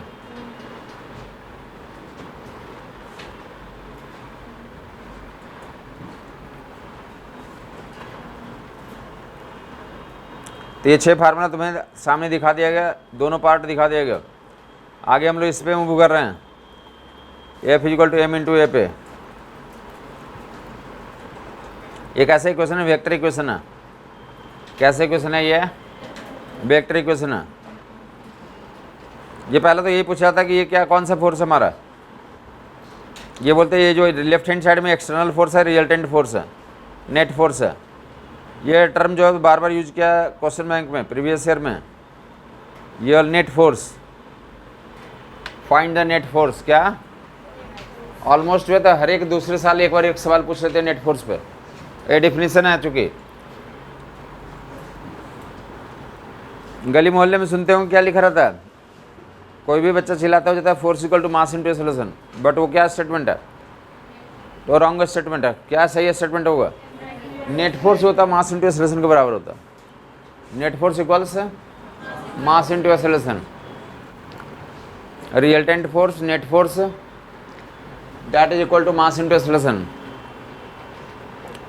मैंने बोल दिया कि ऑलमोस्ट हर एक दूसरे साल एक बार सवाल पूछ रहते हैं नेट फोर्स के बारे में। तो नेट फोर्स यहाँ से एक इवेल्यूएशन का तरीका होता है। अगर एक्सेलरेशन तुम्हें पता है, मास से मैग्नीफाई करके क्या निकाल लोगे? नेट फोर्स निकाल लोगे। एक्सेलरेशन जीरो कब हो जाता है? अगर वेलोसिटी कांस्टेंट है, वेलोसिटी क्या है? कांस्टेंट, एक्सेलरेशन कितना हो जाएगा? नेट फोर्स भी कितना हो जाएगा? समझ आ गया कुछ? वेलोसिटी अगर कांस्टेंट है, एक्सेलरेशन जीरो, नेट फोर्स भी। ऑलमोस्ट हर एक लोगों को तो इसका ज्ञान होगा। जो क्वेश्चन बैंक पे बना हुआ डायग्राम है ऐसा कुछ, ऐसा बोले 3 ब्लॉक का system M1 M2 M3। M1 M2 जाकर देख लोगे, प्रीवियस ईयर में 2013 वाला पेपर में ऐसा डायग्राम बना हुआ कि ये जो सिस्टम है उसको कितने फोर्स से खींच के ले जा रहे हैं। ये फोर्स से खींच रहे हैं और इंटायर सिस्टम को कहाँ ले जा रहे हो? ऊपर ले जा रहे हो। और कैसे ले जा रहे हो? कांस्टेंट वेलोसिटी पे। M2 पे नेट फोर्स पूछा हुआ, net force on M2, answer will be zero. Logic भी बता दिया, क्वेश्चन कहाँ से उठाया था वो भी बता दिया गया आपको। नेट फोर्स से बता दिया ओपनली कि ऑलमोस्ट हर एक दूसरे साल पूछे रहते हैं एक क्वेश्चन नेट फोर्स से। क्यों? क्योंकि न्यूटन का कॉन्सेप्ट से आता है नेट फोर्स की वैल्यू। कैसे निकालते हैं? मास इनटू एक्सेलरेशन। अगर एक्सेलरेशन पता है, मास से मैग्नीफाई करके नेट फोर्स पता कर लोगे। एग्जांपल दे दिया कि नीट मोस्टली लोग ये डायग्राम कभी ना कभी देखा होगा। 3 ब्लॉक का सिस्टम है और ऊपर लिख रहे हैं कि इसको क्या कर रहा है, तो लेके कांस्टेंट वेलोसिटी से सिस्टम को ले जा रहा है। इंटायर सिस्टम कैसे जा रहा है? कांस्टेंट वेलोसिटी से जा रहा है। तो किसी भी ऑब्जेक्ट पे नेट फोर्स पूछेंगे तो मास इंटू एक्सेलरेशन, एक्सेलरेशन चूंकि जीरो है तो नेट फोर्स कितना हो जाएगा? M2 पे पूछें, M3 पे पूछें, M1 पे पूछें, किसी पे भी क्या आंसर देंगे आप? That will net force will be तो zero, net force will be zero. एक इलस्ट्रेशन दे दिया गया, आप याद रखेंगे कि net force mass times acceleration था। आगे इसको हम लोग तो ओपन करने जा रहे हैं। ये चीज़ को बार बार यूज होगा। ये जो है तो न्यूटन का सबसे मोस्ट इम्पॉर्टेंट फॉर्मेट यही है। इस फॉर्मेट को तो दूसरे चैप्टर्स जब हम लोग पढ़ेंगे, सिंपल हार्मोनिक मोशन या सेंटर ऑफ मास, तो वहाँ पे तो इस फॉर्मेट को यूज करेंगे ज़्यादा। बाकी यहाँ पे इस जो chapter Newton's law of motion है, यहाँ पे ये फॉर्मेट कम यूज होता है। इसका कौन से फॉर्मेट में यूज करने जा रहे हैं फर्दर? यहाँ पे हमें मोस्टली एक्सेलरेशन निकालने का काम होता है। एक्सेलरेशन की वैल्यू कितना ले लेंगे आप? नेट फोर्स बाई मास से डिवाइड कर देंगे। सारे ब्लॉक सेम एक्सेलरेशन से अगर चल रहे होंगे, बता दिया ऊपर वाला बहुत ही इंपॉर्टेंट एक्सप्रेशन है, उसको वापस में आऊँगा। नेट फोर्स जब भी निकालना हो, कुछ केस में एक्सेलरेशन के बारे में पता रहता है, वहाँ से मैग्नीफाई करके निकाल लेते हैं। बाकी जो प्रेजेंट चैप्टर पढ़ रहे हैं एक्सेलरेशन के बारे में, न्यूटन लॉ ऑफ मोशन के बारे में, फ्रिक्शन के बारे में तो हम लोग एक्सेलरेशन निकालने के लिए तो net force by total mass से डिवाइड करके निकालेंगे। ये कहाँ पे एप्लीकेबल होगा? यहाँ पे बहुत सारे ब्लॉक्स रहेंगे और रोप से कनेक्टेड होंगे। किससे होंगे? रोप से या चेन से कनेक्टेड होंगे, स्ट्रिंग से कनेक्टेड होंगे। और सारे ब्लॉक्स का एक्सेलरेशन क्या होगा? हमारा सेम होगा। तो वहाँ पे कंबाइंड एक्सेलरेशन कैसे निकाल लोगे? तो net force by total mass से डिवाइड करके निकाल लेंगे। समझ आई बात? नहीं है। कनेक्टेड ऑब्जेक्ट बोलते हैं, क्या बोलते हैं? Connected object. कनेक्टेड ऑब्जेक्ट का केस कौन सा? कनेक्टेड ऑब्जेक्ट का एक एग्जाम्पल दोगे? कनेक्टेड ऑब्जेक्ट एक तो तुम खुद ही हो, तुम्हारा बॉडी पूरे क्या है एक दूसरे से। तो तुम्हें अगर कोई, तुम अगर सो रहे हो, तुम सो रहे हो बिस्तर पे सो रहे हो और तुम्हें कोई खींच के ले जा रहा है, तो तुम्हारे बॉडी के हर एक पार्ट्स का एक्सेलरेशन सेम होगा या अलग अलग होगा? समझ आई बात? नहीं आई? तो कैसे निकाल लेगा? तुम्हारे बॉडी का किसी भी पार्ट का एक्सेलरेशन पूछेगा तो जितने एक्सटर्नल फोर्स से खींच रहा है भाई तुम्हारे मास से क्या कर देगा? डिवाइड करके तो क्या निकाल लेगा? समझ आ गया? लोगों का हर एक पार्ट का एक्सेलरेशन निकल जाएगा। दूसरा एग्जाम्पल कनेक्टेड ऑब्जेक्ट का, तो आइदर बस ले लें या फिर क्या ले लें आप, मेट्रो ले लें, ट्रेन ले लें। ये सब किसके एग्जाम्पल हैं? Connected object. मेट्रो के सारे बोगीज सेम एक्सेलरेशन से चलते हैं, अलग अलग से चलते हैं? सेम एक्सेलरेशन से चल रहे होते हैं। वहाँ पे भी एक्सेलरेशन निकालना होगा तो क्या बताएंगे? हर एक बोगी का एक्सेलरेशन क्या होगा? सेम होगा। कैसे निकाल लेंगे? Net force by total mass से डिवाइड करके एक्सेलरेशन की वैल्यू निकाल लेंगे। कनेक्टेड ऑब्जेक्ट, यहाँ पे 3-4 ऑब्जेक्ट ब्लॉक्स रहेंगे, तो वहाँ पे तो net force by total mass से क्या निकाल लेंगे हम लोग? एक्सेलरेशन निकाल लेंगे। नेट फोर्स में कौन फोर्स आएगा? दो तरह के फोर्सेज होते हैं, एक बैलेंस फोर्स होता है, दूसरा अनबैलेंस फोर्स होता। तो नेट फोर्स में बैलेंस वाला आएगा, अनबैलेंस वाला आएगा? अनबैलेंस वाला आएगा। कौन सा आएगा? अनबैलेंस वाला फोर्सेज को काउंट करेंगे। मैं बोलना यहाँ से चाहता हूँ कि नेट फोर्स में किसी काउंटिंग करते हैं, ये बेसिकली एक्सटर्नल फोर्स लिखा हुआ, अनबैलेंस फोर्स लिखा हुआ। यही जो है अनबैलेंस फोर्स इस सिस्टम में क्या लाता है? एक्सेलरेशन लाता है। बैलेंस फोर्स का यहाँ पे कोई मीनिंग है नहीं है। क्लियर बात हो गई होगी? तो net force by total mass से एक्सेलरेशन निकाल लूँगा। कंबाइंड सिस्टम का acceleration net force by total mass. और बाकी ये वेक्टर इक्वेशन है तो यहाँ से तो ओपन करके देखेंगे। अगर ये vector equation F equal to M A को एक्स एंड वाई एक्सिस में लगा दें तो F equal to M into A. Net forces हैं ये।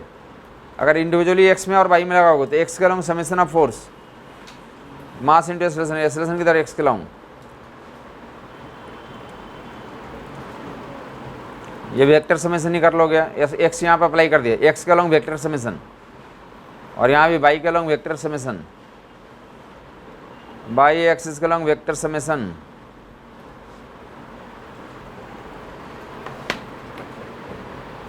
एक्स के लॉन्ग जो भी फोर्स लग रहे हैं उसका वेक्टर का समेशन, और वाई के लॉन्ग जो भी फोर्स लग रहे हैं उसका वेक्टर का समेशन।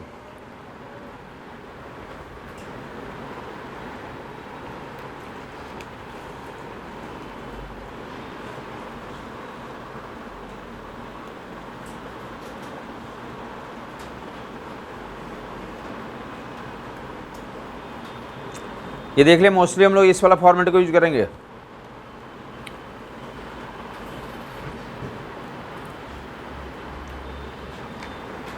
एक्स के लॉन्ग अलग डील करेंगे, वाई के लॉन्ग अलग डील करेंगे, या कोई और भी डायरेक्शन रहेगा तो उसके लॉन्ग तो मास इंटू एक्सेलरेशन कोई भी अलग डायरेक्शन भी हो सकता है। एक्स और वाई पहले तो देख लें आप। कोई ब्लॉक यहाँ पे रखा हुआ है, ये इक्वेशन बार बार हमें बनाने की ज़रूरत पड़ेगी। ये ब्लॉक रखा हुआ है, इस पर ऐसे ऐसे फोर्स लग रहे हैं, F1 F2 F3 F4, ऐसे कुछ फोर्सेज ऑपरेट हो रहे होंगे। ये F1 फोर्स लग रहा है, F2 लग रहा है, F3 लग रहा है, F4 लग रहा है, ऐसे फोर्सेज ऑपरेट हो रहा है। इन फोर्सेज के प्रेजेंस के कारण, इन फोर्सेज के प्रेजेंस के कारण मान लीजिए ये ऑब्जेक्ट जो है इधर A1 एक्सेलरेशन से जा रहा हो, ये इधर A2 से जा रहा है। ये ब्लॉक का एक्सेलरेशन दो डायरेक्शन में डेवलप हो गया।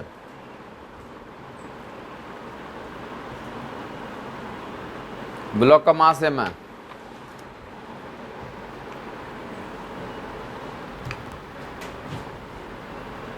ये ब्लॉक है, ब्लॉक पे ये फोर्सेज लग रहे हैं। Under the influence of this forces this system is going with acceleration A1 along this and with acceleration A2 along this। A1 A2 acceleration से ऐसा मोशन कर रहा है। अब हम लोग इक्वेशन बनाने जा रहे हैं, ऊपर देगा मास m दिया ऑब्जेक्ट का, x में इक्वेशन बनाने जा रहा हूँ, राइट में बाई में इक्वेशन बनाने जा रहा हूँ। और यही एक लाइन जो है मैं बार बार यूज करता रहूँ। न्यूटन का दूसरा नियम का इक्वेशन बनाने का काम यहीं से शुरू हो रहा है। पहले तो x में अप्लाई कर रहे हैं, किस में अप्लाई कर रहे हैं, x में अप्लाई कर रहा हूँ, x के लॉन्ग इक्वेशन बना रहे हैं, मास इंटू एक्सेलरेशन लिख दिया। क्या कर दिया, पहले इक्वेशन बनाने के लिए बराबर लिखोगे, राइट साइड में क्या डाल दोगे, मास इंटू एक्सेलरेशन डाल दोगे। एक्सेलरेशन आंखों से दिख रहा है ना, कहाँ है ये तुम्हें पता चल जाएगा क्वेश्चन के अनुसार से कि इधर है या इधर है। एक्स में दो ही पॉसिबिलिटी, इधर या इधर, वो सिचुएशन के अनुसार से पता चल जाएगा। सिचुएशन के अनुसार से मतलब ये दिया रहेगा वैल्यू, यहाँ पे तो F1 F2 माना ना, ठीक है, कोई एक चीज़ के बारे में दिया रहेगा, या तो F1 F2 दिया रहेगा तो A1 का डायरेक्शन पता चल जाएगा, या A1 का डायरेक्शन दिया रहेगा तो उसके अनुसार से हम लोग इक्वेशन बना देंगे। फिलहाल A1 का डायरेक्शन दिया हुआ, किधर दिया हुआ A1 का डायरेक्शन, आई कैप में। हाँ, उसी को ऐसे हम लोग प्लेस कर रहे हैं, देखिए इधर A1 ऑलरेडी दे रखा कि इधर है, हमें इक्वेशन में कन्वर्ट करना, क्या करना है, तो हमें एक्सेलरेशन का डायरेक्शन वाले कुछ फोर्सेज होंगे और एक्सेलरेशन के अपोजिट डायरेक्शन में कुछ फोर्सेज होंगे। तो इक्वेशन में कैसे कन्वर्ट करते हैं, राइट साइड में मास इंटू एक्सेलरेशन लिख दोगे, राइट में कितना लिख दोगे, मास इंटू एक्सेलरेशन। अब एक्सेलरेशन के डायरेक्शन वाले फोर्स को पॉजिटिव लिखते हैं और अगेंस्ट वाले फोर्स को, और कहाँ पे लिखते हैं, इक्वलिटी के लेफ्ट साइड में लिखते हैं। ये इक्वेशन बन जाएगा। राइट साइड में क्या लिख देते हैं, राइट साइड में क्या लिखते हैं, मास इंटू एक्सेलरेशन, और लेफ्ट हैंड साइड में क्या लिखते हैं, लेफ्ट हैंड साइड में लिखते हैं एक्सेलरेशन के डायरेक्शन वाले फोर्स को, एक्सेलरेशन के डायरेक्शन वाले फोर्स को पॉजिटिव और अगेंस्ट वाले को, समझ आ गया होगा लोगों को, एक्सेलरेशन के डायरेक्शन वाले फोर्स को पॉजिटिव और अगेंस्ट वाले को नेगेटिव। राइट साइड में पहला स्टेप क्या बताया, मास इंटू एक्सेलरेशन, राइट साइड में मास इंटू, और लेफ्ट हैंड साइड में एक्सेलरेशन के डायरेक्शन वाले फोर्स को पॉजिटिव और अगेंस्ट वाले को। कभी भी इक्वेशन बनाना पहला स्टेप सुनिएगा, राइट इक्वलिटी लिखते हैं, राइट साइड में मास इंटू एक्सेलरेशन लिख देंगे डायरेक्ट। आपको सिचुएशन से अगर नहीं पता होगा तो मान लो कि इधर एक्सेलरेशन है, उसके अनुसार से इक्वेशन बनाना शुरू कर देंगे। अगर F1 F2 के बारे में पता नहीं है तो कोई एक डायरेक्शन अज्यूम करोगे ना, किसका डायरेक्शन पहले अज्यूम करोगे, तो एक्सेलरेशन का डायरेक्शन अज्यूम कर लोगे, और राइट साइड में मास इंटू एक्सेलरेशन फिल कर दिया। अब एक्सेलरेशन का डायरेक्शन अज्यूम कर लिया तो उसके डायरेक्शन में जो फोर्स है उसको क्या रखोगे, प्लस में लिखोगे, और कहाँ लिखेंगे, लेफ्ट साइड में, और एक्सेलरेशन के डायरेक्शन वाले को प्लस में और अगेंस्ट वाले को। यहाँ पे जो सिचुएशन है उसके अनुसार से F1 माइनस F2 आ गया इक्वल टू MA1, इक्वेशन बन गया, हाँ या नहीं। तो बाई एक्सिस के लॉन्ग अप्लाई करोगे इसी को, इसी फंडे को बाई एक्सिस में, तो राइट साइड में फिर से मास इंटू, अब एक्सेलरेशन कहाँ है, ऊपर, तो ऊपर वाले फोर्स को, ऊपर वाला कौन सा F4 है, तो plus F4 minus, plus F4 minus F3, plus F4 minus F3, that will mass into acceleration.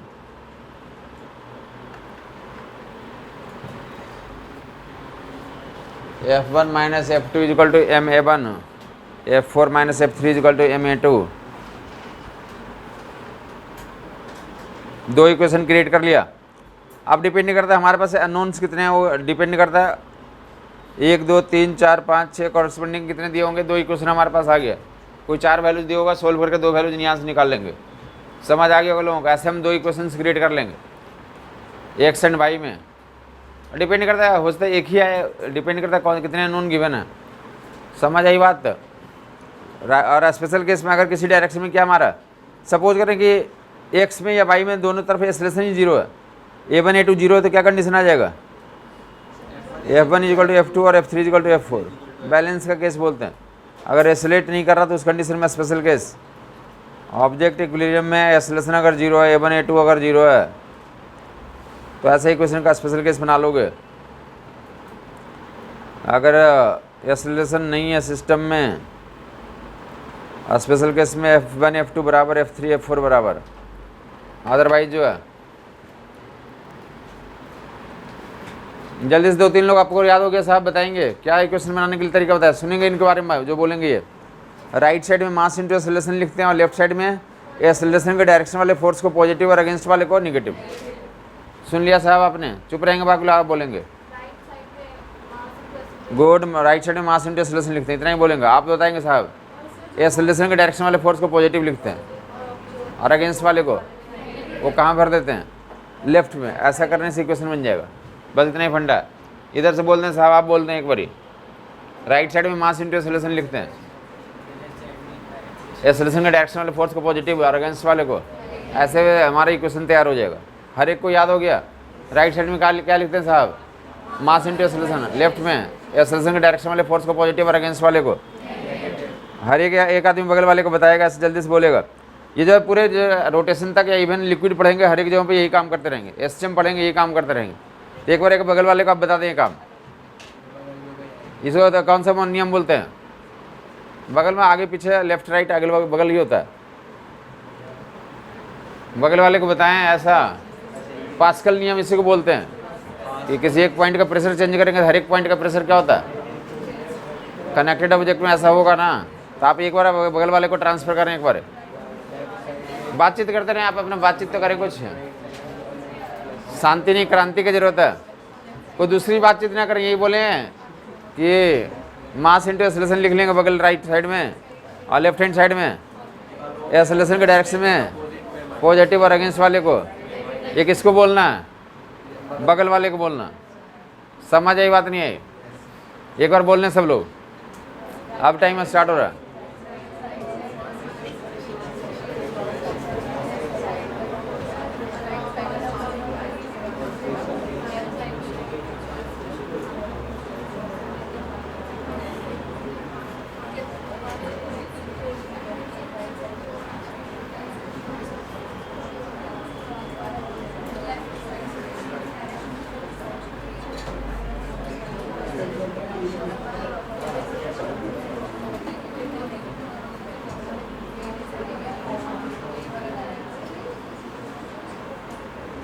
Transfer कर दिया होगा लोगों ने।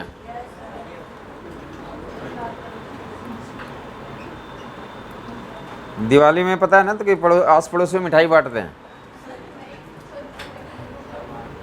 ना, तो ये मिठाई से कम नहीं है, ये मिठाई से कम नहीं है। अब आपको जब पता चलेगा, जब आप एसटीएम तक मैं यही लाइन करता रहूँगा, इसी लाइन को लिखूंगा, मास इंटू एक्सेलरेशन, एक्सेलरेशन के डायरेक्शन में पॉजिटिव और अगेंस्ट वाले को निगेटिव। यही मैं एनर्जी पढ़ाऊँगा तब भी वहाँ पे ऐसे करूँगा, मैं ये कर दूंगा और हम आनंद लूँगा। और आप इसको जो है, अगर आप मतलब यहाँ पे अगर दूसरे को नहीं बताया तो धीरे धीरे आपके अंदर क्या दिक्कत आएगी, आप खुद ही बोलना बंद कर देंगे, आपको खुद ही लिखने में परेशानी आ जाएगी। इसलिए बोला एटलीस्ट एक आदमी को तो बताइए कि राइट साइड में मास इंटू एक्सेलरेशन लिखते हैं और लेफ्ट में एक्सेलरेशन वाले डायरेक्शन को पॉजिटिव और अगेंस्ट वाले को। और ऐसा करने से इक्वेशन क्रिएट हो जाता है। इसको क्या बोलते हैं, डायनेमिक्स का इक्वेशन, फोर्स का इक्वेशन। यहाँ से लेकर के तो सर्कुलर मोशन तक क्या करेंगे, डायनेमिक्स का इक्वेशन चलता रहेगा। और जैसे सर्कुलर से आगे जाएंगे वर्क डन में, तो एक एनर्जी का इक्वेशन आना शुरू हो जाएगा। और जैसे मोमेंटम में जाएंगे तो एक फोर्स का इक्वेशन बनाना पड़ेगा, एक एनर्जी का और एक मोमेंटम का। समझ आई बात नहीं। जैसे एंगुलर मोमेंटम में जाएंगे तो एक एंगुलर मोमेंटम, एक लीनियर मोमेंटम, एक फोर्स एंड एक तो momentum, angular momentum, linear momentum, energy and force, 4 equation बनना शुरू हो जाएगा। समझ आई बात नहीं है। तो पहला इक्वेशन था हमारा, ये पहला इक्वेशन अगर सीख लिया 30% फिजिक्स कंप्लीट हो जाता है। बताया ना, 4 इक्वेशन का गेम है पूरा physics. Angular momentum, linear momentum, energy conservation या वर्क एनर्जी थ्योरम बोले, और एक डायनेमिक्स इक्वेशन। ये 4 इक्वेशन को हमें पढ़ते रहते हैं।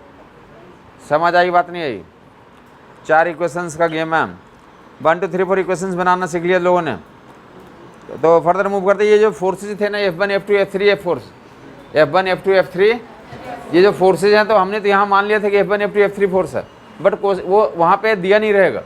वो फोर्सेज खुद ही डिसाइड करना होगा यहाँ पे कौन कौन सा फोर्स प्रेजेंट है, इस सिचुएशन में कौन कौन सा फोर्स प्रेजेंट है, खुद ही डिसाइड करना होगा। समझ आई बात नहीं। तो हम लोग कुछ कॉमन फोर्सेज जो हमें जरूरत पड़ेगी उसको नोट कर लें आप। कॉमन फोर्सेज जो हमारे क्वेश्चन में मिलने जा रहे हैं, हाँ जी, हाँ, F3 क्या होगा, F4 क्या होगा या नहीं होगा, वो डिपेंड करेगा सिचुएशन पे। हमने एक एग्जांपल ले रखा, समझ आई बात? या हमने ऊपर नीचे, ऊपर एक F4 ऊपर दिखा देते, F3 नीचे दिखा देता, F1 इधर है, F2 इधर, कुछ और फोर्स F5 भी है, किसी एंगल पे लग रहा है, तो एंगल पे लग रहा है उसको हॉरिजॉन्टल वर्टिकल में तोड़ लेंगे। समझ आई बात नहीं है? हमने हॉरिजॉन्टल वर्टिकली फोर्सेस दिखाया था, हो सकता है कोई ऐसा फोर्स हो जो एंगल पे काम कर रहा हो, तो एंगल को पे काम कर रहा हो तो क्या कर लेंगे उससे, हॉरिजॉन्टल वर्टिकल में तोड़ लेंगे। एक्स एंड वाई एक्सिस का मोशन का डिस्कशन अगर कर रहे हैं हम लोग, तो हॉरिजॉन्टल वर्टिकल में जो भी फोर्स हैं, सारे फोर्स का कंपोनेंट कहाँ ले लोगे, हॉरिजॉन्टल वर्टिकल डायरेक्शन में ले लेंगे। जो कुछ फोर्सेज हमारे केसेज में आएंगे, जब आगे हम लोग पढ़ेंगे कुछ फोर्सेज तो लेके आपको मिलेंगे, तो फोर्सेज के बारे में नोट कर लें कौन कौन से फोर्सेज होंगे। 4 फोर्स का नाम लिखने जा रहा हूँ। One is the weight of the object, weight of object, object का वेट। इन्हीं 4 जो फोर्सेज हैं आपके पास, इनिशियल फोर्स 4 फोर्सेज जो हैं, वेट हो गया, दूसरा नॉर्मल फोर्स, नॉर्मल फोर्स, तीसरा फोर्स टेंशन, 1 बाई 1 डिस्कशन करने जा रहे हैं, चौथा सूडो फोर्स। न्यूटन में 4 फोर्सेज आएंगे।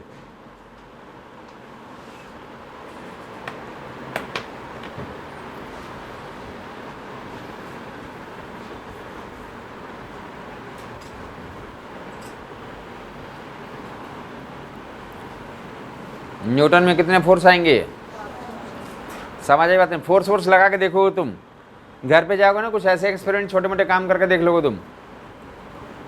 क्या करोगे, एक रोप लोगे, क्या लोगे, रोप स्ट्रिंग बोलते हैं, ठीक है, और रोप स्ट्रिंग लेकर के दोनों तरफ से खींच के देखोगे क्या क्या होता है उसमें। एक रोप लोगे, स्ट्रिंग लोगे, या पतंग कभी उड़ाया हो तो पतंग वाला धागा काट लोगे थोड़ी देर के थोड़ा सा, और उसको दोनों तरफ से क्या करके देखोगे, तो पुल करके देखोगे। क्या करके देखोगे, पुल करके देखोगे, ठीक है। अब पुल करने के बाद अगर इतना कर लिया अगर आपने, तो उसके बाद तुम मेजर करोगे कितना टेंशन डेवलप हो गया उसके अंदर कितना फोर्स है। जब तुम दोनों तरफ से पुल करोगे तो क्या डेवलप हो जाता है उसके अंदर, वो सीधा हो जाएगा ना, टाइट हो जाएगा, टाइट हो गया तो क्या डेवलप हो जाएगा, टेंशन। तो टेंशन मेजर करोगे, क्या करोगे तुम, समझ आई बात नहीं? तो ऐसे तो एक्सपेरिमेंट घर पे करोगे, या ऐसा एक दूसरा एक्सपेरिमेंट ऐसा करोगे, एक केज ले लो, क्या लोगे, पिंजड़ा। पिंजड़ा देखा है, 2 तरह के होते हैं, एक सांप वाला, सांप जिसमें रखते हो तो कैसा रखोगे, खुला या बंद, सांप जिसमें होल्ड करोगे तो उसको क्या करोगे, बंद रखोगे। आधा पता चला तुम सो रहे हो, आ गया हुआ। आज दूसरा केज ऐसा होता है जिसमें क्या होते हैं, तो पैरोट वगैरह होते हैं, तो उसमें क्या रखते हैं हम लोग, बीच में कटा कटा रहता है ना, क्या रहता है, समझ आए बताएं? एक क्या रहेगा, क्लोज पैक केज रहेगा, एक क्या रहेगा, क्लोज पैक केज, और दूसरा क्या रहेगा, जिसमें तो एयर का इन एंड आउट पॉसिबल है, ठीक है। तो दोनों केज में जाकर देखोगे कि क्या क्या होता है, ऐसे फिजिकल सिचुएशन एनालाइज करोगे, दोनों में डिफरेंस क्रिएट करोगे, दोनों में क्या डिफरेंस है, कुछ डिफरेंस है या नहीं है। एक में सांप रखते हैं, दूसरे में क्या रखते हैं, पैरट वगैरह रखते हैं, या फिर माउस वगैरह तुमने देखा होगा, माउस भी रहता है ना, माउस पकड़ने का केस होता है, उसको घुस गया तो उसको बंद रखते हैं उसके अंदर। चलें फिलहाल 4 फोर्सेज, ये सब एक्सपेरिमेंट करके देखोगे तुम, एक्सपेरिमेंट करोगे, सोचोगे, उस पर तुम्हें आनंद आएगा। फर्दर उसके बारे में और भी चीज़ें बताई जाएंगी। फिलहाल वेट के बारे में हम लोग सुनते हैं। पहला फोर्स क्या नाम दिया, वेट ऑफ द ऑब्जेक्ट। तो हर एक बात जो 4 फोर्स लिखा, नाम याद हो गया, वेट, दूसरा नॉर्मल, तीसरा टेंशन, चौथा सूडो फोर्स। पहला फोर्स के बारे में उठा रहा हूँ, वेट के बारे में सुनेगा 4 इन्फॉर्मेशन, वेट ऑफ ऑब्जेक्ट। इसका मैग्नीट्यूड एक होता है मास से, दूसरा क्या होता है, वेट होता है। मास क्या होता है, चांद सूरज कहीं भी जाओ सेम रहता है। मास क्या होता है, हमेशा चांद पे जाओ, सूरज पे जाओ,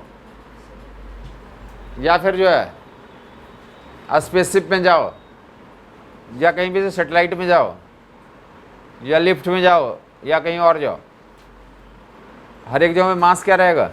बट वेट का क्या होता है, वेट वेरी करता है। वेट बेसिकली होता है क्या, मास m इंटू जी इफेक्टिव, m इंटू जी इफेक्टिव है। एक मास होता है, दूसरा वेट होता है। फिलहाल यहाँ पे वेट के बारे में पढ़ रहे हैं, m इंटू जी इफेक्टिव। धरती पर रहोगे तो m इंटू जी, चांद पे जाओगे g/6, चांद पे अपना वेट मेजरमेंट करो, m इंटू g/6। अर्थ के सेंटर पे चले जाओगे तो जी इफेक्टिव 0 हो जाता है, तो वेट कितना हो जाएगा, जैसे तुमने सुना होगा कि जो है ना कहाँ पे पोल पे, तो पोल पे जी इफेक्टिव जी होता, इक्वेटर पे जी इफेक्टिव जी नहीं होता, कुछ कम होता, जी माइनस ओमेगा स्क्वायर आर होता। तो लेकिन इक्वेटर पे जाओगे तो कितना वेट फील करोगे? धरती पे कितना फील करते हैं, यहाँ पे तुम जहाँ पे रहते हो mg, और ये चांद पे mg/6, अर्थ के सेंटर पे 0, और इक्वेटर पे जाओगे तो directly M G effective G minus omega square R हो जाता। समझ आई बात नहीं आई? ऐसे वेट जो है मैं यहाँ से बोल रहा हूँ, वैसे तो बेसिक फार्मूले क्या है, एम इंटू जी इफेक्टिव। अर्थ पे यूजुअली ये काम आएगा, जहाँ पे जाओगे जी वेरी करेगा उसके अनुसार से चेंज होता जाएगा। ठीक है, ये मैं बोलना चाहता हूँ जब तक तुम ग्रेविटेशनल फील्ड में रहोगे तो ये वाला फोर्स एग्जिस्ट करेगा ही करेगा। ऑब्जेक्ट को टेबल के ऊपर रखें, टेबल के नीचे रहें, कहीं भी लटक के रख दो, हवा में लटका दो, कहीं भी क्या एक्ट करेगा? ग्रेविटेशनल फोर्स एक्ट करेगा। कितनी मैग्नीट्यूड होगी? एम इंटू जी इफेक्टिव, डिपेंड करेगा जी इफेक्टिव वहाँ पे क्या। अगर कॉमन सिचुएशन में अर्थ पे यहाँ पे हैं तो वेट क्या होता था? एम इंटू जी होता। कोई ब्लॉक रखा हुआ है, यहाँ ब्लॉक रखा हुआ है, इस पे टेबल पे कोई ब्लॉक रखा हुआ है, टेबल पे क्या रखा हुआ है? ब्लॉक रखा हुआ, ऐसा कोई ब्लॉक रखा हुआ, तो बोलते हैं इसका वेट कितना होगा? मास एम है, वेट एम इंटू जी, और डायरेक्शन क्या होगा? Vertically downward. क्या बोलते हैं हम लोग?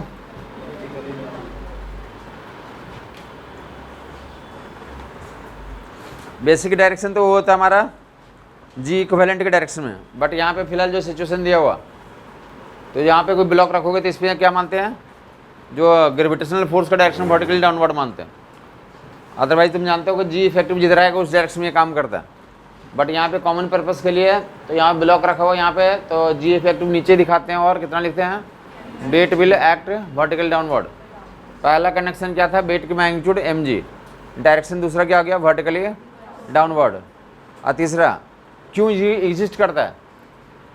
तो अर्थ ने फील्ड बना रखा, अर्थ का अपना फील्ड है, उस फील्ड में तो कोई भी एक्सटर्नल ऑब्जेक्ट पे क्या लगेगा? तो ये वेट लगेगा। तो अर्थ ये वेट के एग्जिस्टेंस का कारण क्या है? ग्रेविटी। क्या एक कारण है?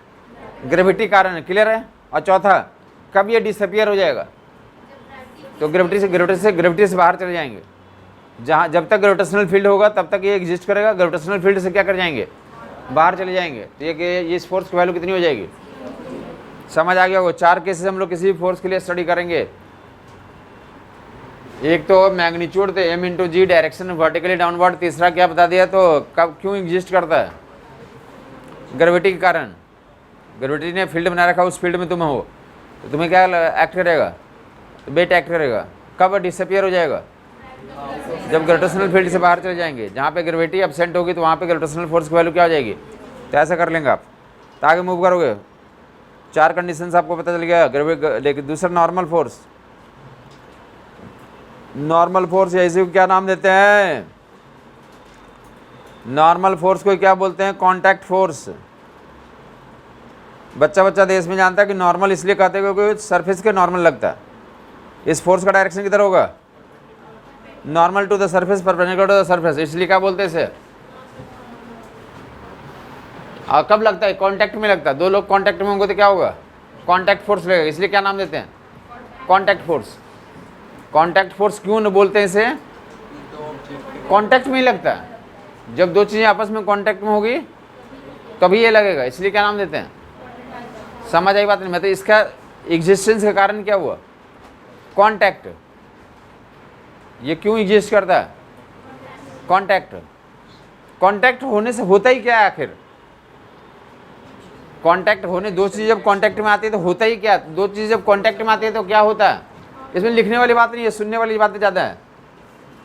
दो चीज़ें जब कांटेक्ट में आएंगी तो होगा ही क्या? दोनों के इलेक्ट्रॉन्स प्रोटॉन्स क्या करते हैं? आपस में बातचीत करते हैं कि तुम कैसे हो, तुम कैसे हो। जब दो लोग मिलते हैं तो क्या होता है? ये आपस में बातचीत होती है कि तुम कैसे चल रहे हो, तुम्हारा क्या हाल चाल है इस बार, ऐसे ही पूछा जाता है ना। तो वैसे दो चीज़ें आपस में क्या आती हैं? तो दो ऑब्जेक्ट अगर कांटेक्ट में आए तो दोनों के अंदर होते हैं क्या? इलेक्ट्रॉन्स प्रोटॉन्स होते हैं। तो वो आपस में क्या करते हैं? तो इंटरेक्ट करते हैं। क्या करते हैं? तो उस इंटरेक्शन से क्या जन्म लेता है? कांटेक्ट फोर्स जन्म लेता है। इसलिए कॉन्टैक्ट फोर्स को क्या बोलते हैं? इलेक्ट्रोमैग्नेटिक फोर्स बोलते हैं। क्या बोलते हैं? Contact force is a type of electromagnetic force. पूछा जाता है कि कॉन्टैक्ट फोर्स कैसा फोर्स है? न्यूक्लियर फोर्स है, ग्रेविटेशनल फोर्स है, ऐसा वैसा, तो क्या नाम देंगे? इलेक्ट्रोमैग्नेटिक फोर्स टिक आउट करेंगे। Normal force is a type of electromagnetic force, contact force is a type of electromagnetic force. जब तुम कहाँ पे जाके बैठे? स्प्रिंग पे जाके बैठे। किस पे जाके बैठ गए? तो तुम्हारा सरफेस और स्प्रिंग का सरफेस आपस में क्या आ गए? कांटेक्ट में आ गए। तो कांटेक्ट में आ गए तो एक दूसरे से क्या करते हैं? उनके इलेक्ट्रॉन प्रोटॉन्स इंटरेक्ट करना शुरू कर जाते हैं। तो इंटरेक्ट करना शुरू करते हैं तो वहाँ पे एक फोर्स जन्म लेता है, उसको क्या बोलते हैं? Normal force, contact force. Clear हो गया लोगों को? Is a type of contact force, normal force is a type of contact force. और ये एक्शन रिएक्शन फोर्स भी है। क्या है ये? इलेक्ट्रोमैग्नेटिक फोर्स हो गया, टाइप ऑफ कांटेक्ट फोर्स हो गया, ये एक्शन रिएक्शन फोर्स है, एआर फोर्स है, action reaction force. Electromagnetic force का कारण समझ में आ गया होगा, एक्शन रिएक्शन फोर्स भी समझ में आ गया लोगों को। तुम किसी से, ये कॉमन सी बात है ना, दो लोग मिलेंगे, तुम भी हाल चाल पूछते हो, दूसरा भी क्या करता है? तुमसे हाल चाल पूछता है। तो that is the action reaction. जैसे तुम मिलते हो तो एक्शन रिएक्शन करते हो, वैसे दो ऑब्जेक्ट आपस में कांटेक्ट में आएंगे तो भी क्या होगा? जितना फोर्स तुम उस पर एक्शन करोगे उतना ही वो क्या देगा तुम्हें? रिएक्शन देगा। उतना ही क्या देगा वो तुम्हें? समझ आ गई बात? एक्शन रिएक्शन फोर्स है ये। अगर तुम दिवाली में किसी के यहाँ जाके तो मिठाई का डब्बा दिए, तो तुम अगर अग्रवाल का दिए तो वो भी क्या देता तुम्हें? अगर किसी लोकल दे दिया तो तुम्हें नाराजगी आ जाती है, मैं इस लेवल का तो मिठाई खाता ही नहीं हूँ। तो एक्शन रिएक्शन है। क्या हुआ? समझ आ गया लोगों को? Normal force, contact force, electromagnetic force, AR force, या इसे क्या बोलते हैं? Reading of the machine. काफ़ी बार तुम लिफ्ट में जा रहे हो तो लिफ्ट में क्या लगा रहा था? मशीन। तो पूछते हैं मशीन की रीडिंग बता दो, तो मशीन की रीडिंग निकालो मतलब नॉर्मल निकालो। क्वेश्चन बोले मशीन की रीडिंग निकालो मतलब नॉर्मल निकालो। मशीन रीडिंग भी यही बोलते हैं। हाँ, जो तुम जाके चढ़ते हो ना, मशीन पे चढ़ जाते हो, उसमें दिखाता है कि तुम इतने किलो का हो या इतने न्यूटन के हो। किलो दिखाता, न्यूटन दिखाता? किलो में दिखाता है। तो उसमें लगा रहता है ना कि बेसिकली मेजर किस में होता है? न्यूटन में होता, बट वो उसमें डिवाइडर लगा होता। तो जो न्यूटन में आता है उसको 10 से डिवाइड करके तुम्हें किलो में कन्वर्ट करके देता है। समझ आई बात? नहीं है? किस में देता है भाई? देखो, कहीं न्यूटन में, कहीं जैसे तुम्हारा कागज़ पे किस में निकल के आ गया? पहले कागज़ पे निकल के आते थे, पता तुम्हें? अब तो डिजिटल वाले आते हैं ना, उसमें दिखा देता है ना। पहले किस में आते थे? हाँ हाँ जी, पहले एनालॉग सिग्नल आता था, या तो उसी पे इंडिकेटर बनाया रहता था, या कुछ जो पे कागज़ निकल के आते थे। वेंडिंग मशीन से क्या निकल के आते थे? कागज़ निकल के आते थे।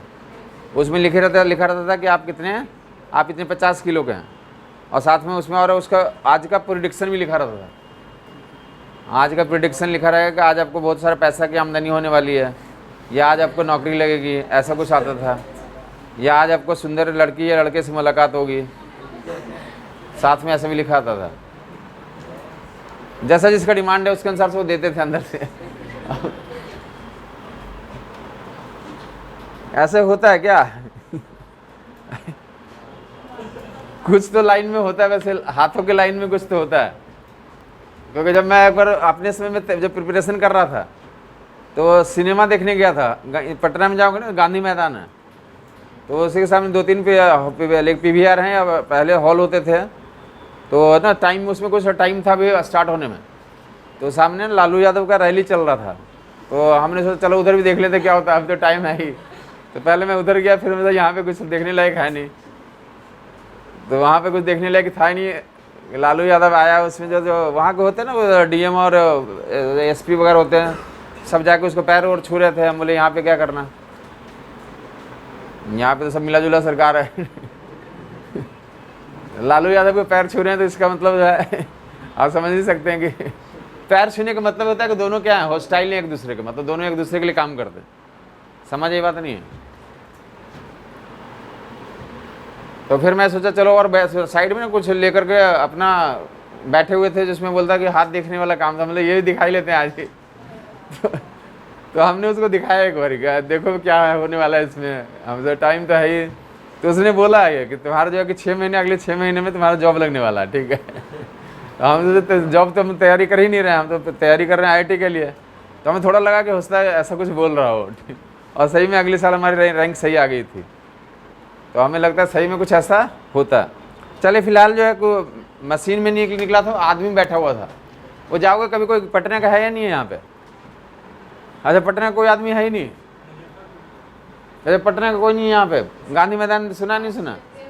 गांधी मैदान तो सुना होगा ना, बहुत बड़ा मैदान है, बहुत बड़ा मैदान है। उसमें जाओगे तो साइड साइड में ऐसे बने बैठे हुए, उसमें बैठे रहते थे। पता नहीं आजकल का क्या हाल है। फिलहाल तो कोई बात नहीं, मैं बोलना तो मशीन ग्रेडिंग पूछेंगे तो क्या बताओगे?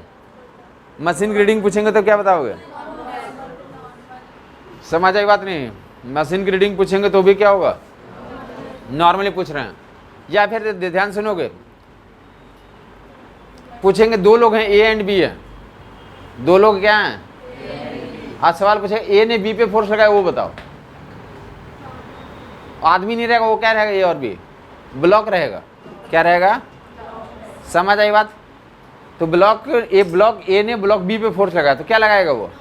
नॉर्मली पूछ रहे हैं, कॉन्टैक्ट फोर्स ही पूछ रहे हैं। समझ आई बात? काफ़ी लोग पूछते हैं, सवाल लेकर के आते, बोलते सर ये बोला कि A ने B पे जो फोर्स लगाया वो बताओ। मतलब क्या पूछ रहा है? मतलब क्या पूछ रहा हो? नॉर्मल पूछ रहा था। नोमेनक्लेचर क्लियर हो गया होगा। नोमेनक्लेचर A ने B पे फोर्स लगाया। जैसे मैं कुर्सी पे जाके बैठा, तो कुर्सी से बैठे तो कुर्सी का कॉन्टैक्ट में आया, तो कुर्सी हमारे ऊपर क्या लगाएगा? नॉर्मल फोर्स लगाएगा। और मैं भी कुर्सी पे क्या लगाऊंगा? ये एक्शन रिएक्शन। उसने मेरे ऊपर लगाया, हमने किस पे लगाया? या अभी तुम देखोगे मैं किसके कांटेक्ट में हूँ यार? नीचे सरफेस के कांटेक्ट में है, तो सरफेस पे हमारे ऊपर क्या लगा रहा है? मेरे ऊपर सरफेस नॉर्मल लगा रहा हूँ। मैं किस पे लगा रहा हूँ? मैं लगा रहा हूँ, मैं किधर लगा रहा हूँ? अब देखोगे मैग्नीट्यूड, नॉर्मल का मैग्नीट्यूड, ये इतने फोर्सेज होगा। Normal force, contact force. Normal का मतलब नॉर्मल फोर्स, कांटेक्ट फोर्स। ये देखोगे ये ऑब्जेक्ट किसके कांटेक्ट में रखा हुआ? ग्राउंड पे। नॉर्मल फोर्स ये कांटेक्ट में है ना, पहले हवा में था, कोई कांटेक्ट नहीं, नॉर्मल फोर्स 0 है। हवा में है तो क्या है? Normal force. जैसे ये कांटेक्ट में आया तो क्या होगा? नॉर्मल फोर्स होगा। नॉर्मल फोर्स का मैग्नीट्यूड चेंज होता रहेगा। मैग्नीट्यूड अलग क्वेश्चंस में अलग वैल्यू आएगी। नॉर्मल फोर्स का मैग्नीट्यूड क्या करता है? अलग क्वेश्चंस में अलग होगा, वेरिएबल होगा, बट डायरेक्शन परमानेंट होगा। डायरेक्शन क्या होगा? और किधर होगा?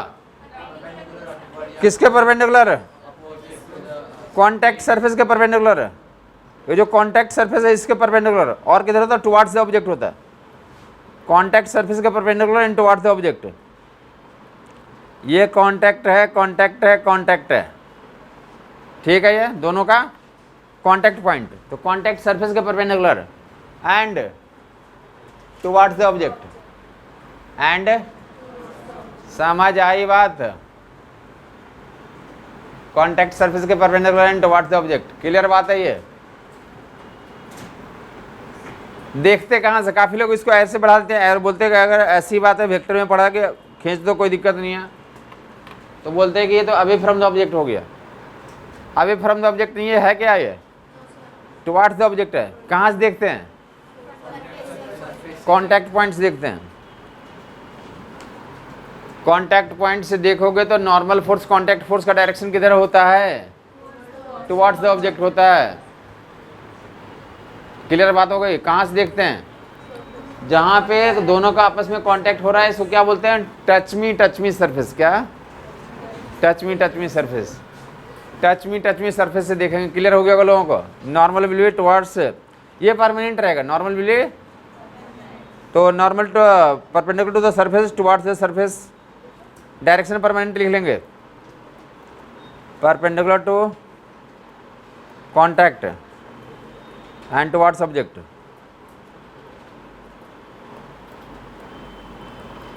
Perpendicular to contact and towards object. Clear है? बाकी किसी में जब भी जितने कॉन्टैक्ट होंगे उतने नॉर्मल होंगे। ये देखोगे ये दोनों ऑब्जेक्ट है, अभी किसी को तरह कोई कांटेक्ट नहीं उजले वाले का, तो कोई नॉर्मल नहीं है। आप कांटेक्ट में कितने कांटेक्ट हो गए? इसके एक हो गए, एक नॉर्मल। अब कितने कांटेक्ट है उजले वाले का? दो कांटेक्ट कितने नॉर्मल। अगर उजले वाले पे दिखाना चाहोगे, उजला वाला ऑब्जेक्ट पे, ये वाला ऑब्जेक्ट बड़ा वाला ऑब्जेक्ट पे, तो देखेंगे ये नीचे से ग्राउंड लगा रहा होगा नॉर्मल, और येलो वाला भी लगा रहा होगा। समझ आई बात। मान लिया N1 और ये N2, ऐसे दिखाओगे। मैं बोलना चाहता हूँ या ऐसा कर लो, इससे बेहतर ऐसा रहेगा, ऐसा कर लें आप, ज़्यादा अच्छा एग्जाम्पल हो गया। बोले उजला वाला के कितने कॉन्टैक्ट हैं, दो, किस राउंड से और इससे, तो दोनों नॉर्मल लगाएंगे। जबकि पीला वाला कितने कॉन्टैक्ट हैं, तो एक ही नॉर्मल लगेगा। पीला वाले पे कौन लगाएगा,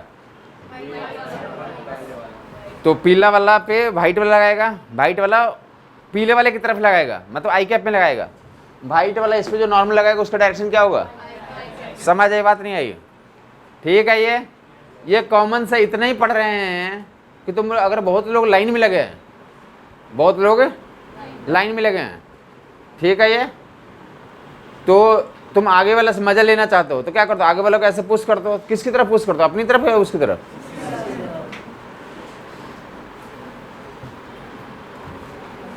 अगर बहुत लोग लाइन में है, तुम्हें आगे वाले से कुछ मजा लेना है तो क्या करते हो, पीछे पुश करते हो, ऐसे पीछे वाले को पुश करते हो। आगे वाले से मजा लेना तो आगे वाले को पुश करोगे।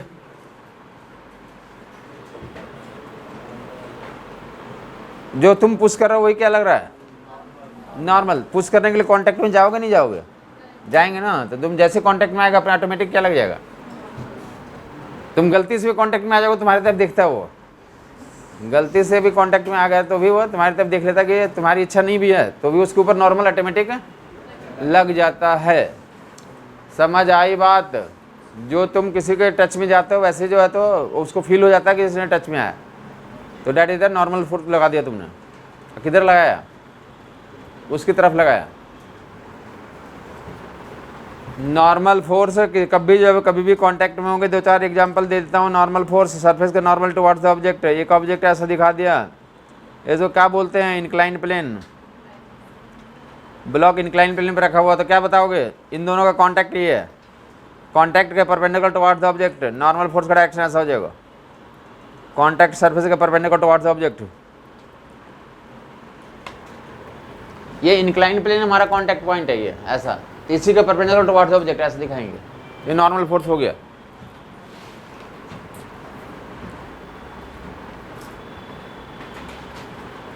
कभी भी नॉर्मल दिखाना तो डैट भी परपेंडिकुलर खींच लेंगे सरफेस का। क्लियर हो गया होगा लोगों को। नॉर्मल खींचना, कांटेक्ट में जैसे ही आ जाएंगे तो ये फोर्स याद होना चाहिए कि डायलॉग भी आता है, कांटेक्ट है जहाँ नॉर्मल है वहाँ। मजाक लग रहा है ये डायलॉग। काफ़ी क्वेश्चंस में तुम नॉर्मल फोर्स छोड़ दोगे और इसी कारण तुम्हारा आंसर नहीं आएगा। जब भी कांटेक्ट रहेगा तो क्या इंश्योर करोगे, नॉर्मल फोर्स हम शो आउट कर रहे हैं। ये येलो वाला क्या है हमारा, येलो वाला स्फेयर है, कितने कांटेक्ट बना रहा होगा, कांटेक्ट फोर्स कैसे दिखाओगे। तो यहाँ पे नॉर्मल ऐसे खींचते हैं, सेंटर से पास करने वाली लाइन को क्या बोलते हैं हम लोग, सेंटर से पास करने वाली लाइन नॉर्मल कहलाएगा। तो ऐसे नॉर्मल खींचेंगे, सेंटर से पास करने वाली लाइन नॉर्मल होगी। अब नॉर्मल के अलॉन्ग जो है, जो उजला वाला नॉर्मल के अलॉन्ग नॉर्मल लगा रहा होगा और ऐसे लगा रहा होगा। ये समझ आई बात।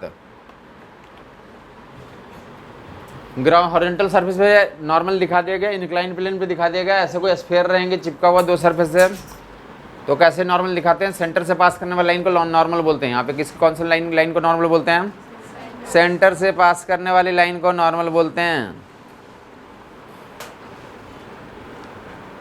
तो नॉर्मल फोर्स यहाँ से भी लगेगा ग्राउंड के द्वारा, इधर से भी लगेगा, तो ऐसे शो आउट करोगे। कब तक एग्जिस्ट करेगा, मैग्नीट्यूड के बारे में क्या बताया, मैग्नीट्यूड वेरिएबल होता है। डायरेक्शन के बारे में क्या बताया, perpendicular to the surface in contact and towards the object and like जो कब तक एग्जिस्ट करेगा, जब तक कांटेक्ट में रहेगा। कांटेक्ट ही इसका लॉजिक है। और कब डिसअपियर हो जाएगा, जब कांटेक्ट छूट जाएगा। तो ये पॉइंट आपको जरूरत पड़ेगी कि जब भी क्वेश्चंस में रहेंगे कि कांटेक्ट ब्रेकआउट कर गया तो नॉर्मल जीरो करके आंसर निकलेगा। ब्रेकआउट हो गया, कांटेक्ट क्या हो गया, ब्रेक्स कांटेक्ट, ब्रेक्स कांटेक्ट मतलब नॉर्मल जीरो करके आंसर आउटपुट आएगा वहाँ पे। ये पूरा सर्कुलर मोशन में या एनर्जी कंजर्वेशन में ये क्वेश्चंस बनेंगे, जहाँ पे ये नॉर्मल का वैल्यू निकालना यहाँ पे सीखेंगे, और वर्क पावर एनर्जी में जाकर के या मोमेंटम वाले चैप्टर में इनका यूज होगा, जहाँ पे नॉर्मल जीरो से इक्वेट करके कॉन्टैक्ट ब्रेक करने वाला सिचुएशन जन्म लेगा। तो वहाँ से स्पीड पे बाउंड्री कंडीशन आ जाएगी। दोनों नॉर्मल सेम होंगे? नहीं अलग अलग होगा, अलग सरफेस है ना, अलग अलग आएगा। N1 N2 लोगे वहाँ पे।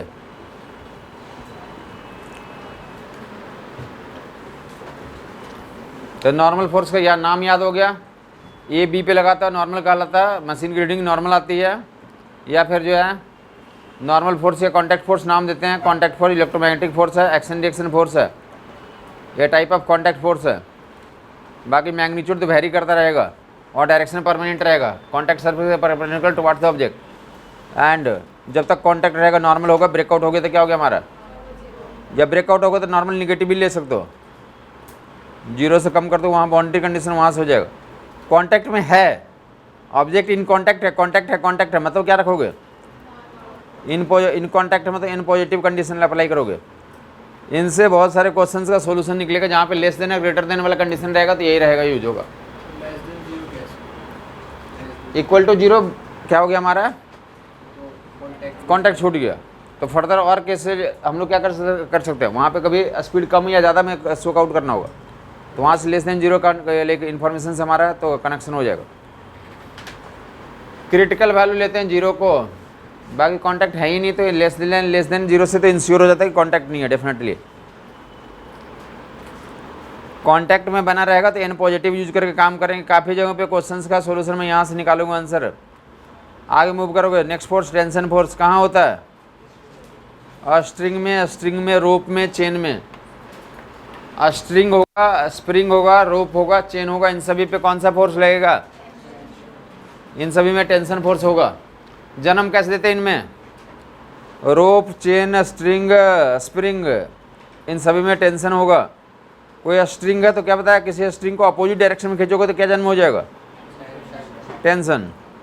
अपोजिट डायरेक्शन में एफ और एफ से खींच लो तो टेंशन भी एफ जन्म ले लेता है। पहले तो यहाँ से यही नोट करके चलो, किसी स्ट्रिंग या स्प्रिंग को अपोजिट डायरेक्शन में कितने फोर्स से खींच रहे हैं, एफ से, तो टेंशन की वैल्यू कितनी आती है स्ट्रिंग और स्प्रिंग में। ये आगे मैं प्रूव कर दूंगा, फिलहाल आप लिख लें। किसी स्ट्रिंग या स्प्रिंग में टेंशन कैसे जन्म देते हैं, अपोजिट डायरेक्शन में खींच करके। कैसे जन्म दोगे, अपोजिट डायरेक्शन में खींचोगे उससे तो क्या डेवलप हो जाएगा। और मैग्नीट्यूड चाहिए, कितना टेंशन जन्म लिया, तो अगर इक्वल मैग्नीट्यूड एफ और एफ लग रहे हैं तो टेंशन भी कितना आ जाता। कहीं भी रोड पे तो किसी कोई भी आदमी तुमसे पूछ सकता है कि टेंशन पढ़ के आ रहे हो, बताओ एक रोप को अपोजिट डायरेक्शन में तो फोर्स एफ एफ से खींच रहे हैं और टेंशन की वैल्यू रोप में बता दो, तो एफ ही आंसर आएगा। ये डायलॉग है, बाकी आगे मैं प्रूव करूँगा ऐसे, ठीक है। ये बाकी जो है टेंशन का जन्म ऐसे हो गया कि स्ट्रिंग स्प्रिंग अपोजिट डायरेक्शन में खींच कर टेंशन का जन्म हो जाता है। क्लियर है ये। और टेंशन का मैग्नीट्यूड तो वेरी करेगा फिर से, string spring rope chain in सब में टेंशन होगा, मैग्नीट्यूड फिर से क्या करेगा, टेंशन का मैग्नीट्यूड फिर से चेंज होता रहेगा, हर एक क्वेश्चन में अलग अलग आएगा। Magnitude variable, direction permanent, direction permanent, क्या permanent, along a string away from object, along a string away from object।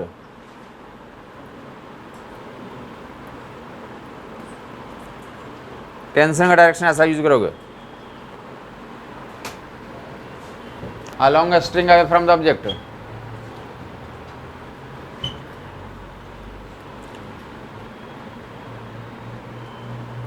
जब स्ट्रिंग क्या रहेगा, टाउट रहेगा, टाइट रहेगा, और स्ट्रिंग टाइट रहेगा टेंशन पॉजिटिव, स्लैक कर गया टेंशन जीरो या नेगेटिव यूज कर सकते हो, बाउंड्री वहाँ से निकल जाएगी।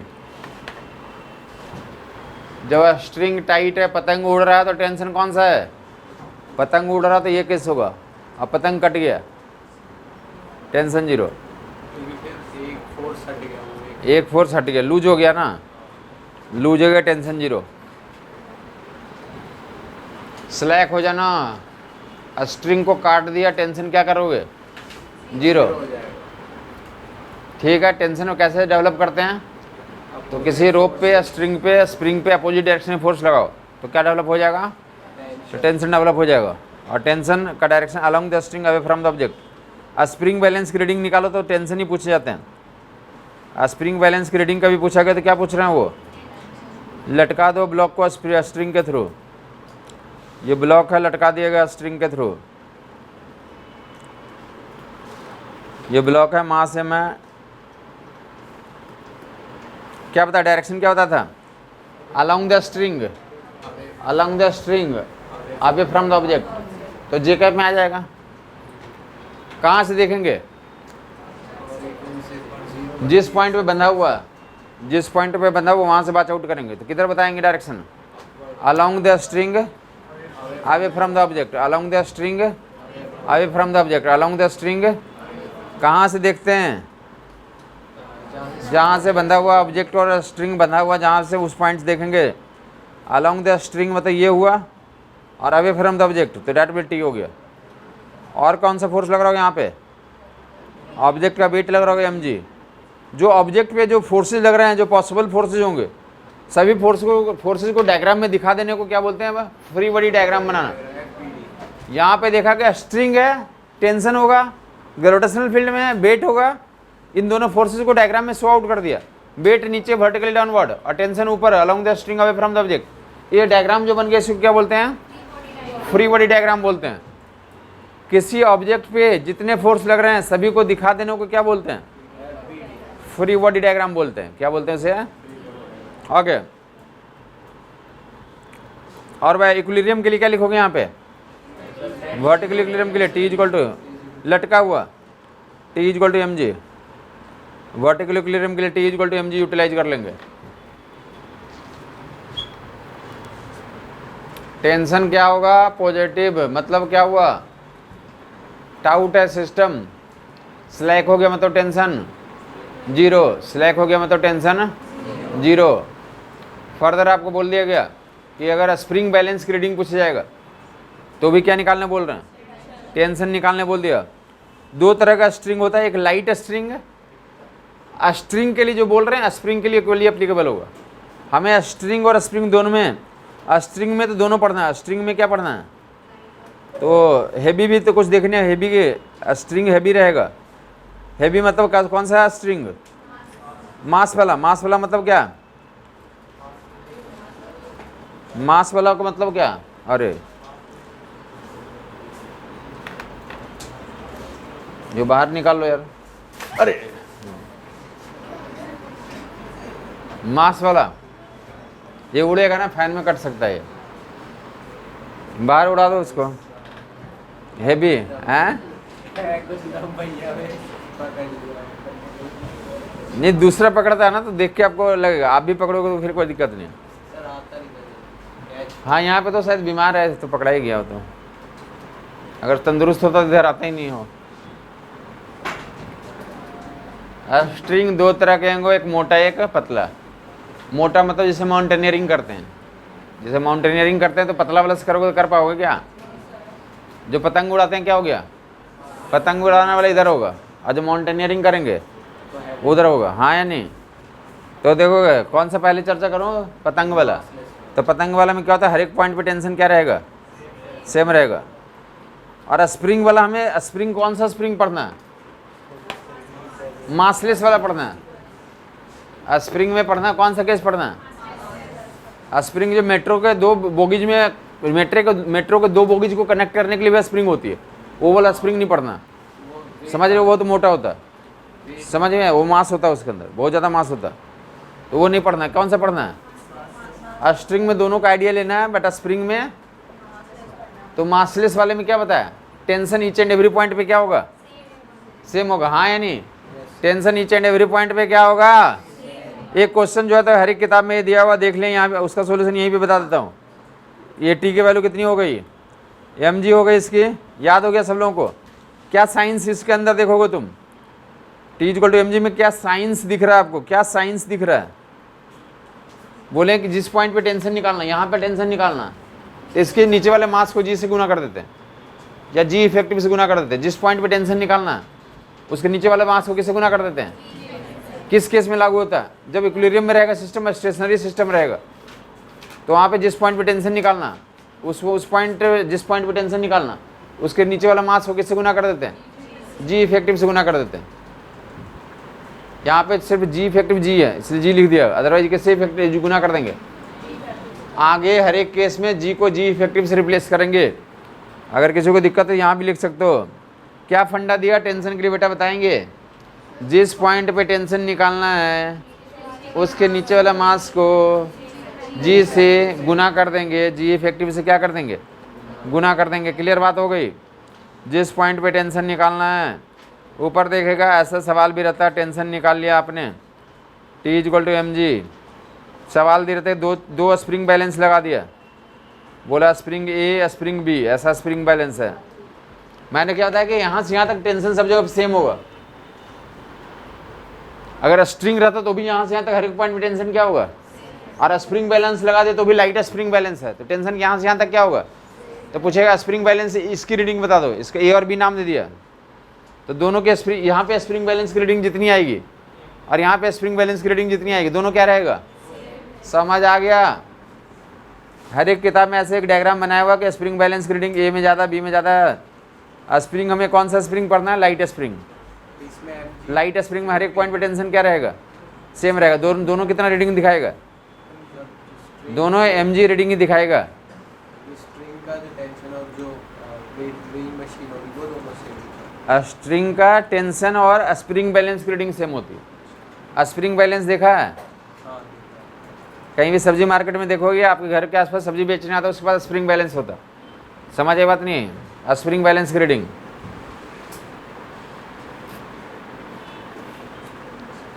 स्प्रिंग बैलेंस की रीडिंग पूछेगा, मतलब क्या पूछा जा रहा है। अगर न्यूटन में आ गया तो क्या करोगे तुम, किलोग्राम में ऑप्शन दिया तो क्या करोगे, 10 से डिवाइड करके आंसर निकाल लोगे। अगर तुमने न्यूटन में यहाँ से मेजर किया, ऑप्शन किलो में दिया हो तो क्या करोगे, 10 से डिवाइड करके आंसर निकाल लोगे। जिसको अभी भी दिक्कत है बता देगा। फिलहाल 2 ब्लॉक थे, 2 स्प्रिंग बैलेंस थे, दोनों का टेंशन क्या बता देंगे। डायलॉग क्या था, जिस पॉइंट पे टेंशन निकालना है उसके नीचे के मास को जी से गुना कर देंगे या जी इफेक्टिव से गुना कर देंगे। रेडी है सब लोग।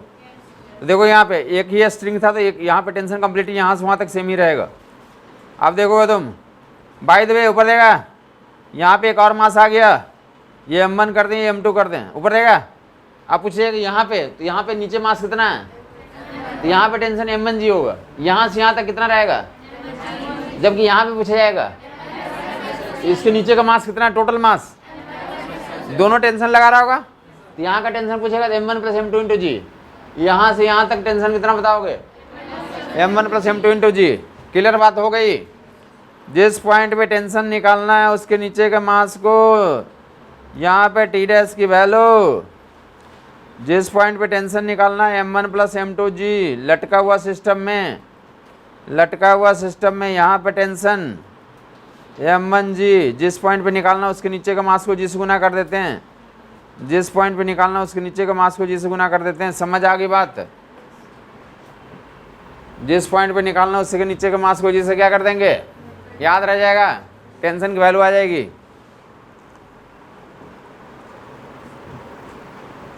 यही डायलॉग आप लेके जाएंगे, जिस पॉइंट पे टेंशन निकालना उसके नीचे के मास को जी से गुना कर देंगे। क्लियर हो गया को लोगों को। एक फोर्स बता दोगे जल्दी से, weight of the object magnitude mg, direction vertical downward, gravitational field में एक्ट करेगा, जीरो हो जाता कहाँ पे, अर्थ के सेंटर पे। नॉर्मल फोर्स, मशीन की रीडिंग ए के द्वारा बी पे, टाइप ऑफ कॉन्टैक्ट फोर्स है, इलेक्ट्रोमैग्नेटिक फोर्स है, एक्शन रिएक्शन फोर्स है। क्लियर बात है। इसमें भी लोग जोड़ देंगे, ये भी एक्शन रिएक्शन फोर्स है, टेंशन भी, और ये भी इलेक्ट्रोमैग्नेटिक फोर्स है, इसमें भी जोड़ देंगे action reaction force, electromagnetic force. Action reaction force, electromagnetic force, tension में भी कनेक्ट कर लोगे। Action reaction force, electromagnetic force, electromagnetic force, action reaction force, ये भी है। जिनको कोई डाउट है तो पूछ लें, नेक्स्ट टाइम करते हैं आगे इसमें।